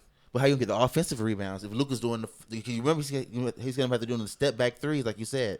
He's not how he's gonna get the rebounds for the step back 3s. Gafford gets some offensive rebounds. Washington gets some offensive rebounds. Josh Green, when he comes in off the bench, gets rebounds, tip outs, and Lively, when he comes off the bench, gets rebounds. So they wasn't getting that many rebounds when they played when Zubac was on the floor. They did against OKC. OKC had one. Look how the body size. These 2 body sizes way bigger than OKC. That's what I'm saying, though. But I think that they might lose some things like the lobbing, and they may have a tougher time on the boards. But they're gonna get a lot easier isolations. And on top of that, Chat used to go for the 3. Rudy ain't going for the 3. He's gonna be there every time. Every time he's gonna be down there for the rebound. Well, that's why if you pull him out. We got Cat. You can't pull out both. No, but Cat's not a rebounder like that. Cat averages like 7 rebounds. He's never averaged 10. You don't have to worry. He averages the same as P.J. Washington. You got to see. No, but I think that's where it's going to shine is Kyrie and Luka are going to be able to go one-on-one, which they weren't able to do in OKC because OKC was just able to switch everything, and you switch from Dort to Williams, they both can guard at the same. Mm-hmm. Or you shoot from Dort to Giddey or the Dort to Shea, you're getting the same size person on you that you don't have any advantage over. But now when you like Kyrie or has a Mike Conley or that's it. Edwards on him, he's going to set the screen, and then you're going to... How tall is Edwards? 6'5"? 6'4". 6'4", 6'5". He's only 2 to 3 inches taller than Kyrie. It's not like... it's not be a hard one, and he did real good against Murray. He had Murray mad, shut him down. No, but that's the thing, is Kyrie will be way quicker than Edwards. We got to see. But Kyrie is going to come off that screen, and instead of coming off the screen and you got a same size defender that can move his feet just the same and contest that's bigger than you, you're going to get a big slow foot person who Kyrie kills in those mid-range pull-ups, either the fake mid-range pull-ups and get to the hoop or the floater. So Luka and Kyrie should, I think, have like both average over 30 points a game. So it all comes down to who? The side people, P.J. Washington and them? So P.J. Washington has to show up?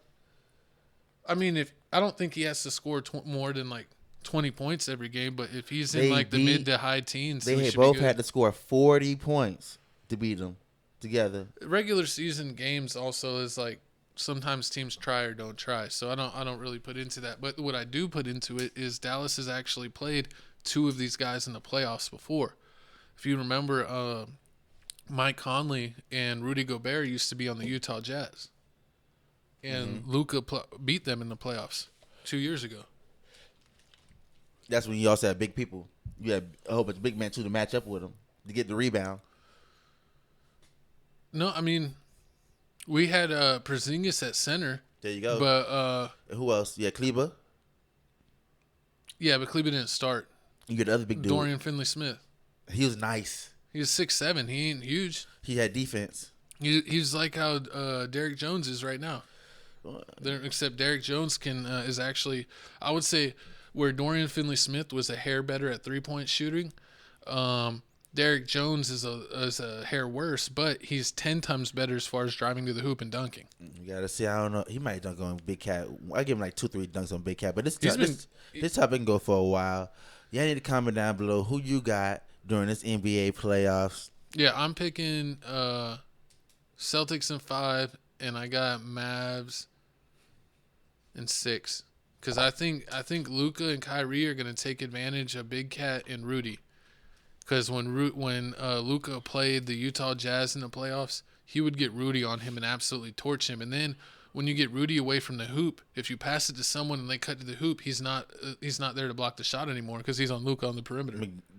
Josh Daniels, what's it called? Big Cat? No, the other one. McDaniels? Yeah, McDaniels plays defense and he gets blocks. Yeah, he plays defense. And he's 6'9". Yeah. So it's gonna be hard. I think Derrick Jones Jr. is gonna catch him. Of course he's gonna catch him. Of course he's gonna catch him in 1 or 2. But I don't really think it's gonna be a hard. It's gonna be a hard game. It's gonna be a lot harder than. I think Minnesota could win. I think Dallas can win too. But I think a lot of times the game comes in the details. Like you saw, Dallas could have had a 5-game series if they would have hit their free throws.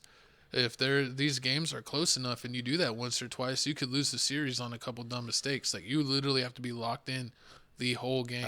I think this is gonna come down to Luka ankle and having to get these rebounds because he's on a bum leg, and you expecting a lot for a person on a bum leg. I think if Kleber comes back, it'll make it 10 times easier. Kleber has to come back first 2 games. If he comes back 3rd or 4th game and you're already down 1 or 2, I don't think. I mean, they split every series, the first 2. So as long as they do that, they're fine. And they did both of those without him. They had Kleber for some of the like a couple Clippers games. They had him for the Clippers game. Like 3 before they were jerks. They're trying to injure us. Exactly. That's why Luka's all beat up, man. And like you said, OKC, everybody's the same height. Yeah, everyone's like 6'5", 6'7". Exactly. So I mean, it's gonna be kind of different. But I mean, hey, we gonna comment down below what I got. Moving on. Yeah, because no, I just think that Denver, besides Murray, didn't really have the ability to torch the bigs. Like, that's why they kind of got screwed. Because, like, Murray would get on a roll, but then he would also get on a cold thing. And then you got Caldwell Pope, who ain't taking nobody off the dribble, even if he gets the switch with the big on him. And you got Michael Porter Jr., who's a catch and shoot, and Aaron Gordon only knows how to dunk. So they couldn't take advantage of a big being switched out on the perimeter. Where Luka and Kyrie, they're going to be able to take advantage. And Luka he absolutely loves playing against Rudy Gobert. He torches him. He does torch him, but at the same time, that's what Joker doesn't play all the way down by the Joker plays like right in the middle or the 3-point line. Have you seen those videos of when like the Utah Jazz would play Golden State in the playoffs and the things that Curry used to do to Rudy Gobert? There's literally like minutes of video where he's just toying with him on the perimeter. Oh, no. You talk about Utah Jazz with Joe Ingles? They had Donovan Mitchell, Rudy Gobert, Joe Ingles, and Mike Conley. Trash. This Minnesota team has Mike Conley and Rudy Gobert. And they have 2 fifths of the same starting lineup. That's just it, and everybody else is a lot better. Ant is better than Donovan Mitchell, and is taller than Donovan Mitchell. I would say no, but you got to remember Donovan Mitchell had some special playoff moments early on for Utah. I would say Donovan Mitchell during those Utah series is just as good as Anthony Edwards. And who was the power forward for Utah Jazz? Was it Derek Favors? Might have been. Was he there or did he come off the bench? Because I know Joey. Was it Bogdan at small forward and Joe Ingles at power forward? Exactly. Big Cat is way better than Joe Ingles. Whoever's at power forward, Big Cat's better. I mean, Bogdan is just as good at that time was like near Cat's level. And I give you he averaged like 17, 18. Bogdan did. Who? Bogdan Bogdanovic, the guy that got hurt for the Knicks this year. Mm-hmm. Their super 6-man that they traded for. Mm-hmm. He used to be on Utah. As a what? Bench player? No, as a starter. And he averaged like 18. 18. Well, he was getting no blocks. He was getting blown past. No, Big Cat's faster than him, and the person. But also, and McDaniel's faster than Joe Ingles. You also got to remember that Big Cat is praised because the thing is Big Cat's a thick player. So like Jokic always used his weight against people. Well, Big Cat's a little tubby, so like, he almost was able to use that to his advantage to keep Jokic away from the hoop. And but he's actually the Big Cat. His whole career has been known as a piss poor defender. Who? Karl Anthony Towns. He literally, this one series is the only time he's played defense in his whole life. So it might be different this time. He's better. I don't know, but but that's what I'm saying. He's piss poor defense, but against Bogdanovic, he has better defense than him. No, but what I'm saying is that he was able to be good because all he had to do was just be heavy and stay against Jokic. That's not real defense. It's like, you're just as thick. He had to guard Gordon too. He was guarding the Joker, and he did a good job on it, but it's just because he was just as thick as he was. Not because he was playing exceptional defense as far as moving your feet and thing like that. The Joker couldn't move and bully him like the way he does Anthony Davis because Anthony Davis doesn't weigh enough. That's the only reason Karl Anthony Towns is playing good defense is because their weight's similar. But I'm saying if you make Karl Anthony play defense where if he gets like switched out on Luka or Kyrie or Derek Jones Jr. pump fakes like he's going to shoot a 3 and then drives it, they will have way more success against Karl Anthony Towns than the Joker would have it against him. We gonna see. I mean, hey, Karl Anthony Towns does average a lot against the Mavs, but y'all comment down below. Let us know it's Grant Williams. It doesn't count. He's a bum. That's why we traded him. Oh Lord. For Joe Ingles count. But we got another fire topic in the chamber. We're keeping it basketball, baby, because our favorite show could possibly be coming to an end. Inside the NBA has some sad news. It says Bill Simmons hints on his podcast that the NBA's new media deal with NBC has been agreed upon and expects it to be announced after the playoffs. And saying that would mean RP inside the NBA. That basically means that TNT would be outbid, so they would lose the rights. And NBC would have to create their own show. And since they don't have the rights anymore, I don't think they could show any clips or anything like that. So the show would just be done. And we even had a clip. Is this a video here? That's not a video. Well, we checked out a clip of Charles Barkley doing a podcast and saying with that Dan Patrick show. He was basically telling them that, you know, if they don't win the NBA contract at renewal, that I'm going to bring us back on camera. If they don't get the renewal, that basically that he wants to be out of his contract, because he's like, how could I be on a sports show when we can't cover sports or basketball? Basically. And so they agreed to that. And he doesn't know how the other guys have their contract. They might be locked in even if they can't cover basketball. So they would just be like, maybe still get paid but not be able to do anything until their contract runs out. I don't know. Do you think that it's that they should all try to go to NBC if the deal goes through, if they can get out of their contracts? NBC. You know, that's what they said. Ernie's going to stay no matter what because he covers, what is it, college basketball, hockey, and the baseball. Yeah, so he's a part of everything. So he would just cover the other sports. Basketball is not the only thing he loves. But man, that would be heartbreaking because I really love this crew. I've been watching them as long as I can remember. I could remember watching them in like the early 2000s and always having a good time with them. They're always Emmy Award winning, always way 100 million times better than ESPN. No one cares what Richard Jefferson or Kendrick Perkins has to say. Kendrick Perkins sucked. He's a terrible center. And they're Stephen A. No one wants to hear him yell. Your Knicks lost. They suck. Jalen Brunson's not who you thought he was. But I would really be upset if they ended up being canceled. Hopefully they can find a way to make it work. And I don't like how everything's trying to be bought out. Like, why are we getting like NFL games on Amazon Prime?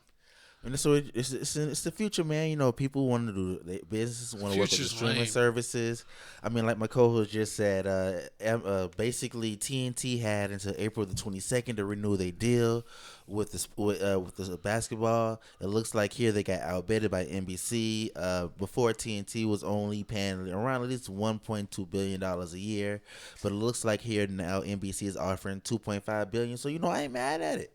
And basketball wants to, they want to brand out. They want to brand out like the NFL is doing. You know how NFL is now playing a lot of games overseas now. NBA wants to start doing the same thing, playing a lot of games overseas. Like because they got Luka Doncic, so playing Slovenia, playing France. A lot of people want to see LeBron James and the NBA is global, so they want to give their global audience a chance to see him in person. And I think that's really cool, and I think that could be cool for the team that gets to go. It's like we're going to take a vacation as a team to another country and still get to play a game. True. So I mean that's pretty cool. And you get a lot of people say that have been NBA pros that played overseas that the international fans are way more into the games than the Americans. Yeah. That if you see the way that they cheer for the soccer games, the FIFA tournament, that they are diehard fans. They have chants and everything. They are really diehard fans. So they say it's a different level type of experience playing in front of those type of crowds. Yep, and I mean, so it's going to be crazy because I don't know what they're going to do. Charles Barkley doesn't have his King Charles show anymore. With Gayle King, that stopped. That only lasted 6 months. It's because it was Gayle. Who's doing the show with Gayle? I mean, if it's with Gayle, it's a fail. That's what I always said. And then Gayle's a fail. Then you got Shaq. Shaq got his podcast going on, and he got Papa John's and a whole bunch of... Papa John's is good. It's my favorite chain pizza. It is. It's one of the best ones, even though they're racist. But I mean, Shaq's the leader now. He changed that. They got Officer Shaq. You can never erase the racism. Shaq did with the size 30s. Horrible. But I mean, with this whole deal, I mean, it can be it can spark a lot of new things with the NBA. NBA is trying to add more teams to the league, like bring another Seattle team back, bring a Vegas team in, because allegedly LeBron James wants to. Oh wait, not allegedly. You know what? They should be the Las Vegas Gamblers. Oh Lord.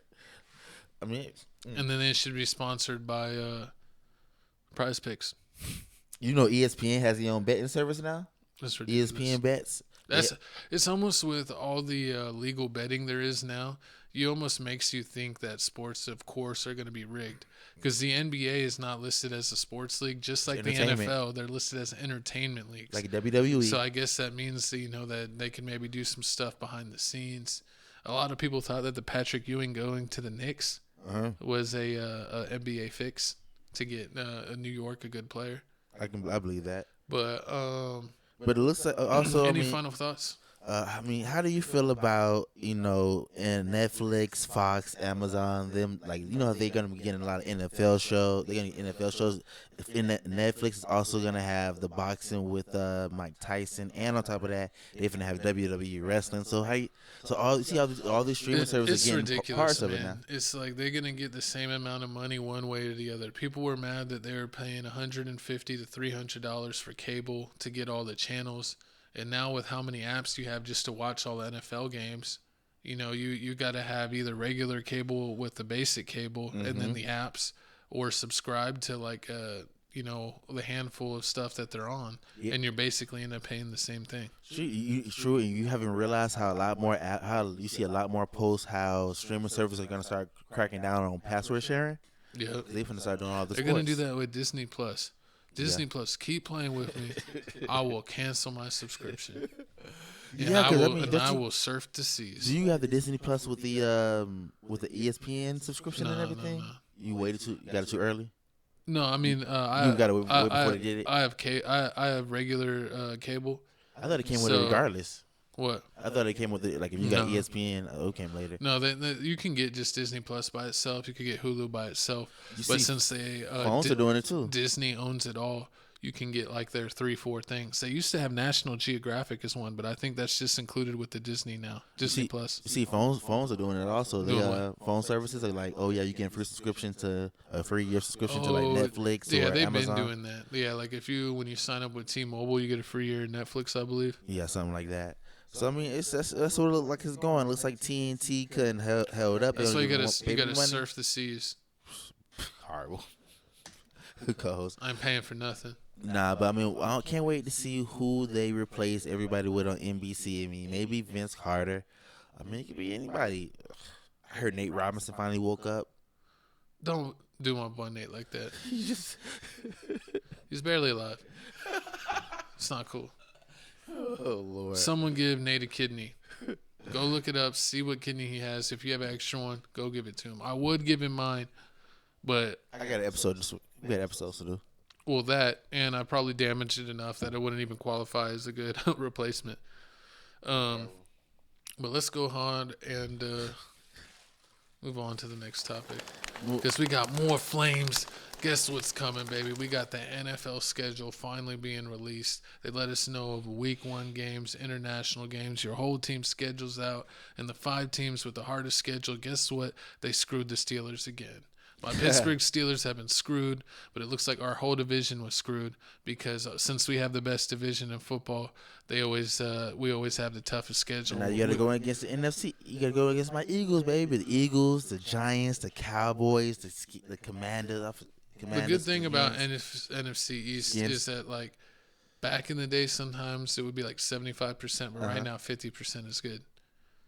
Cowboys and Eagles is the only good team. Redskins and Giants suck.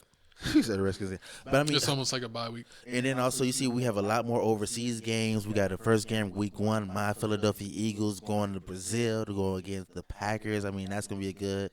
We're going to England, and Germany. So they're doing a lot more overseas things, which is I guess they like rugby in England.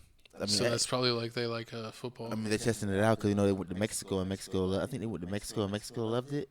Was it Mexico or I know we go to Germany and they love it over there. So also we have the Thanksgiving games. The Thanksgiving games this year, we got the Bears versus Lions. We got the Giants versus Cowboys. We got the Packers versus the Dolphins. I mean, we got a lot of good games. She said a week. We got a lot of good games going on. I mean, it's a lot of things that I want to know. Like I want to know about how you feel about first week. Week 1, we're gonna go through week 1 real quick. You automatically see, man. Big game, Lamar Jackson versus are y'all ready to see Seth again? Oh, yeah. TFTC Sports featuring Real Good _Doty, the football whiz kid. Horrible.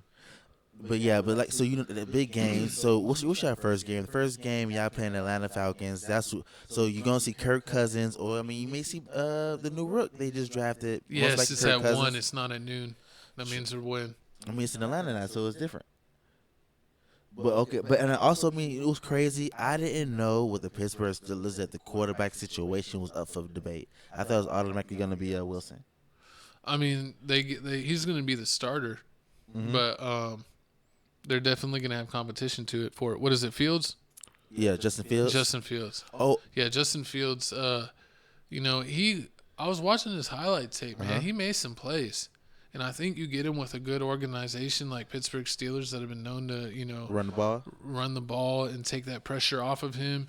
And they drafted linemen. I think they drafted 2 linemen this year in the first round. And so, I mean, they're shoring up their line. They want to run the football. So, you know, they did better at that last year, and I think they'll even be better this year. So the Steelers made some great picks. They shored up their defense. I'm really liking the way the team's looking. And the first half of the schedule is mediocre, and the second half is absolutely brutal. So whoever made the schedule for the Pittsburgh Steelers truly hates us, and they need to be fired because this is some sort of collusion. I mean, and then they must be Baltimore Ravens fans. I mean, and then with my Eagles, man, we got a lot of good games, man. I can see us beating Green Bay. We're gonna beat Green Bay. We're gonna beat the Falcons. I know we're gonna beat the Saints, Tampa Bay. We're gonna beat them. I don't trust Baker Mayfield. Then we got, is that the Browns? I think that's the Browns. The Browns with Deshaun with Watson. I mean, Deshaun. With the broken, messed up arm. I mean, he finally gets his chance back. It really depends on how the team does. That has a defense. New York Giants, they trash. Bengals, we might lose that game. Jaguars, it's Jacksonville Jaguars. Who cares about Jacksonville Jaguars? We play on December. I play them in December. Cowboys. We're going to see how that goes. I really want to see how Saquon Barkley going to do against the Giants. You already know he's going to cut up. They brought back Zeke. Who? Oh, the Cowboys brought back Zeke. So, I mean, cereal.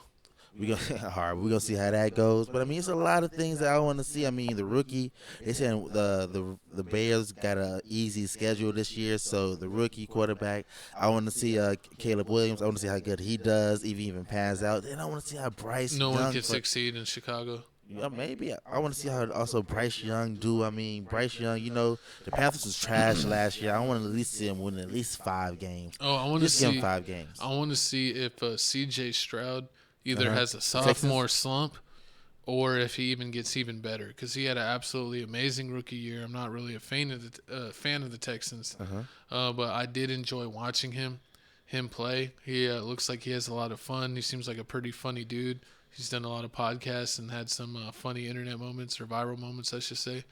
But I want to see if he takes the next step, because you see sometimes rookies that were good rookies that they didn't have too much, they don't have film on them because they're rookies.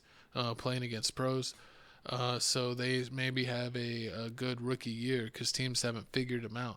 But now that there's a whole season's worth of film on him, you can maybe get his tendencies. We'll see if he's going to have a better year or a worse year as a sophomore year, because sometimes players that have amazing rookie years take a step back their sophomore year, and they either figure it out and get back to that level or better, or they were a rookie highlight, rookie flame out. True. But I like C.J. Stroud, so I don't think that's him. True, and then when it comes to my Eagles, I mean, I feel like our last year our cornerbacks wasn't up to par. So we got 2 new cornerbacks. Also Kelsey retired, so we got a new person. Did he fake retire? Or is he coming back? Because I heard rumors. Nah, I think he's replacing Robert Griffin III as one Not of my boy RG3. Yep. What did he do? He said, "You get fired on your day off." He said what he did, and then that's y'all Pittsburgh schedule. What? For this season?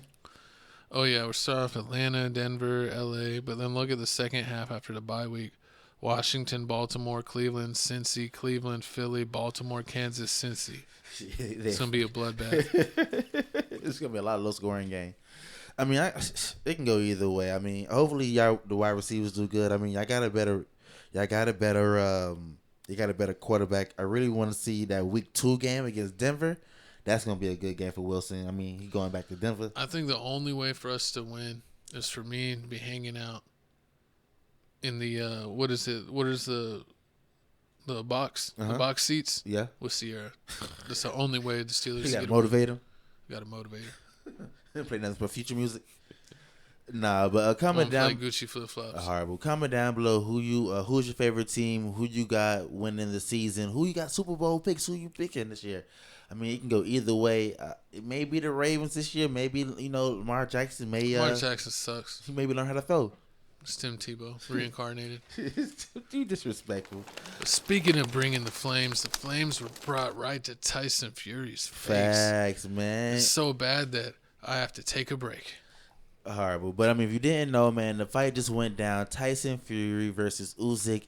Man, this fight was crazy. Usyk coming from the cruiserweight, moving all the way to heavyweight just to take on this fight. If you didn't know, this fight was supposed to happen a while ago. It got pushed back because, I mean, Tyson wasn't basically mentally fit for it. As I was doing my research and listening to everything, people were saying that, Tyson and Usyk are two completely different boxers.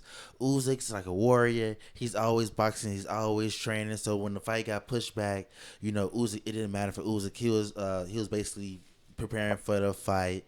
And then Tyson, he's one of the people that he likes to chill and relax, spend time with his family. Before the fight starts, and once the fight gets signed, then he's going to training camp. And I knew it was all over once I seen Usyk talk about it in the interview. Usyk talked about how he missed his 3 kids' birthdays, and also he missed the birth of his one child, just so he could make sure that he whooped Tyson. And I mean, it was crazy. All from the beginning, from the first few rounds, it looked like Tyson was gonna win, but Usyk was trying. I mean, he was going in and out, moving fast. Fury calls him the rabbit. He called him the rabbit, but it looked like he was really putting his skills to the test. He was moving in and out, hitting them high, hitting them low every chance. So, he was forcing Tyson basically to stay on his feet. He wouldn't be able to throw punches when he wanted to throw punches. He basically had to throw punches off at Usyk to basically push him away from him because Usyk kept throwing punches. But, I mean, as I was looking through the whole fight, it looks like here Usyk did land more punches. He landed 191 punches, but he only threw 490. But Fury landed 144, but he threw 574. But it looks like here during pressure, I mean, Usyk 64% all pressure on Tyson, so Tyson really couldn't rest. But and just to remind you, we're a current events podcast. We are boxing casuals, so if we think we're boxing fanatics, we're not, and you can get off our ass. But I did see this fight, man, and Fury just looked like he got knocked out, man. That ninth round, that was crazy. To me, man, how'd he stay up? I think the ref should have called him, man. He wasn't protecting himself. He was falling on the ring. He was leaning on the ring, like. I really thought I was gonna save him when he was bouncing on the ropes. Like, oh well. I thought the ref was gonna come in and do that. Oh, you thought he was gonna stop the fight? Nah, they ain't stopping fights. You seen the Devin Haney situation? They ain't stopped that. I don't think it's like NBA playoffs. They ain't stopping nothing. NBA Game 7 every time. But I mean, if you Tyson, man, you gotta call it. He was out standing up. You ever seen when they say like they get knocked out standing up? Yeah. Just like. That's what happened to him. Then he got cut. Then he got saved by the bell. But I mean, it's think about it. I mean, this is Tyson's right now is 34-1. Usyk is 22-0. I mean, it was a great fight. Is he 2 now? Was that his first loss? That's his first loss. For real? Yeah. He beat Wilder. He beat Wilder. He fought Francis. That little fight. He won that. I mean, yeah, he ain't lose. But I mean. Oh, did you see that Fury's dad headbutt that kid? Yes. It's crazy. And then he made himself bleed. I saw that. And then I also saw, what did I see? I seen how my dog Usyk's only he's basically won the title. Now that he's won the title, it looks like here, they automatically, they're finna strip him for one of his titles. The IBF will strip Usyk of the IBF World one of his titles. It looks like here, all because it looks like some funny stuff going on. It looks like he basically has a mandatory to fight, but now that he has to go against Tyson for the mandatory rematch, he won't be able to fight that he won't be able to fight that other fight with, what's that man? I got it right here. His name is oh man, what was his name? IBF. So no, why did they take it? So basically, he had so the IBF. Okay, so it looks like here the IBF long-term mandatory challenger is unbeaten. His Havoc. Yeah, Havoc's finna fight Daniel Dubois on June 1st. So Havoc was basically the mandatory for Usyk. Usyk was supposed to fight Havoc. And he didn't do it because he fought Tyson, and I guess they thought. I mean, I don't know what they thought he was gonna lose. But he took the fight. He took the fight with Tyson. He ended up winning. Tyson has a rematch clause, so it's basically like the same thing that happened to Terrence Crawford. Terrence Crawford had one of his titles stripped from him basically because he had to fight a rematch, and they ended up giving it to Earl Spencer, that title. So I mean, it's a lot of funny stuff going on. A lot of these basically organizations, they don't really mess with. They basically don't work along with each other. So you got the IBF. And then you got WBC, and a couple of the other ones. You know, even though you're fighting in a big fight, they don't see it like that. If they got a mandatory boxer, they want you to fight in their division, then they gonna want you to fight it. But I mean, That's weak, man. It is weak, but I mean, boxing's getting a lot better. I mean, this is a heavyweight fight. Tyson came in at 260. Other dude came at 230. Comment down below. Do you think that boxing or UFC is bigger right now? Because we check out UFC and boxing. They hate that. We're not fanatics at either one. We don't know every fighter and all their stats like we do basketball. So don't be crazy. You know they're gonna be crazy. But what do you like more? Are you a boxing fan or a UFC fan? Both of us, as I guess, fighting casual fans. I would say it depends on the fight. Sometimes with boxing, I like that, you can't use feet because feet's using like weird to me. Like this dude's trying to kick me. Yeah. So it's kind of weird. So I do like just the punching only. But sometimes I don't like fighters like Floyd Mayweather that are just like point boxers. They're not really looking to knock you out. They're just, looking to get their points up to win the match by points. And then with UFC, I like that it's like the closest thing to real fighting, but I also don't like how they get the hugging. Well, that like you can get like a guy in like a weird hold, and it's just like the match is over. Because it's like I've seen a thing where like a guy's literally like beating this guy's face into a different shape, and he like slipped, and then the guy grab his ankle and like gets him to tap because he got his ankle in a weird hold. So sometimes that's annoying. But or when they wrestle the whole time, and it's like this They're is on the ground like for the whole time hugging. It's not Pride Month. I don't know why we have two sweaty men in the middle of the ring just grinding and like, oh, he's getting position. Now he's getting position. Oh, now he's on top. Now he's on top. Like, that's a no-go for me, dog. Like, I thought we're supposed to fight. It's not supposed to be cuddling. Yeah. You're not supposed to take in turns on, oh, he's got the back now. Oh, he's the big spoon now. He's the little spoon. No, that's weird.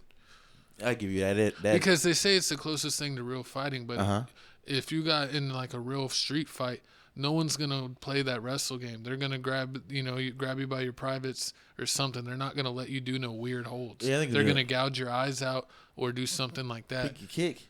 Because they can't do that in UFC. If someone's getting you in a weird hold, you can't just jab their eyes and get out of the hold like you would do in real life.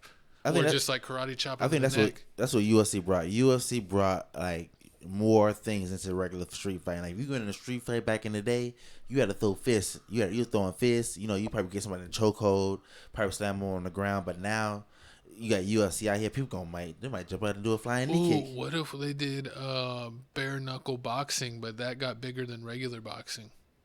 But it wasn't safe enough. That'd bring the dogs out. It wasn't safe let enough. The dogs out. But comment down below how you feel. The dog sounded sick. Comment down horrible. Oh yeah, and also before we move on, so after once this rematch happens, Anthony Joshua is allegedly supposed to fight one of the person that wins the rematch. But I seen Anthony Joshua go against Usyk twice. Usyk beat him both times, so that'll be a waste of time. He hasn't fought Tyson.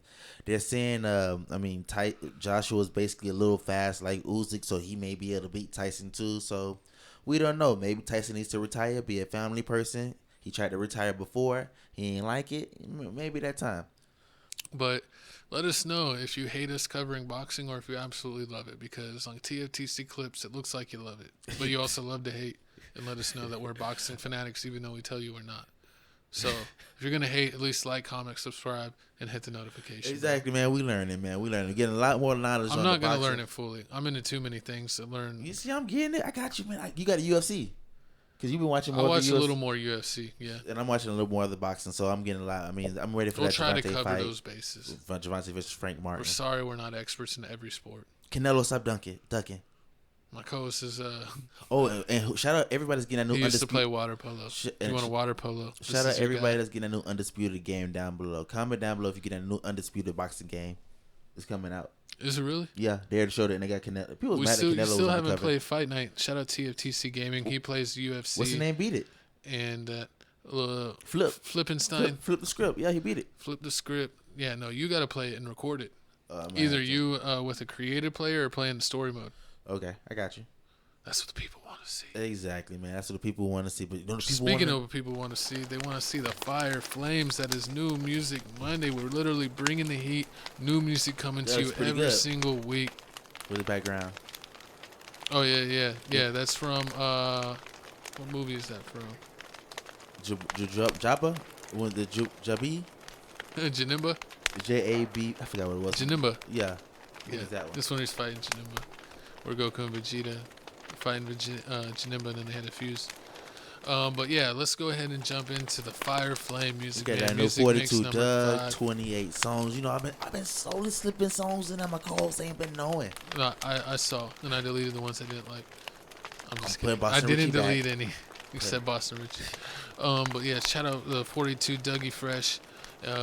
We got 28 videos. If you want more songs, go check out Music Mix 1 through 4. That should last you like 30 minutes. We got Get over 200 songs on all the other playlists. On each and every playlist has over 200 songs. We're building up Music Mix 5, so please bear with us.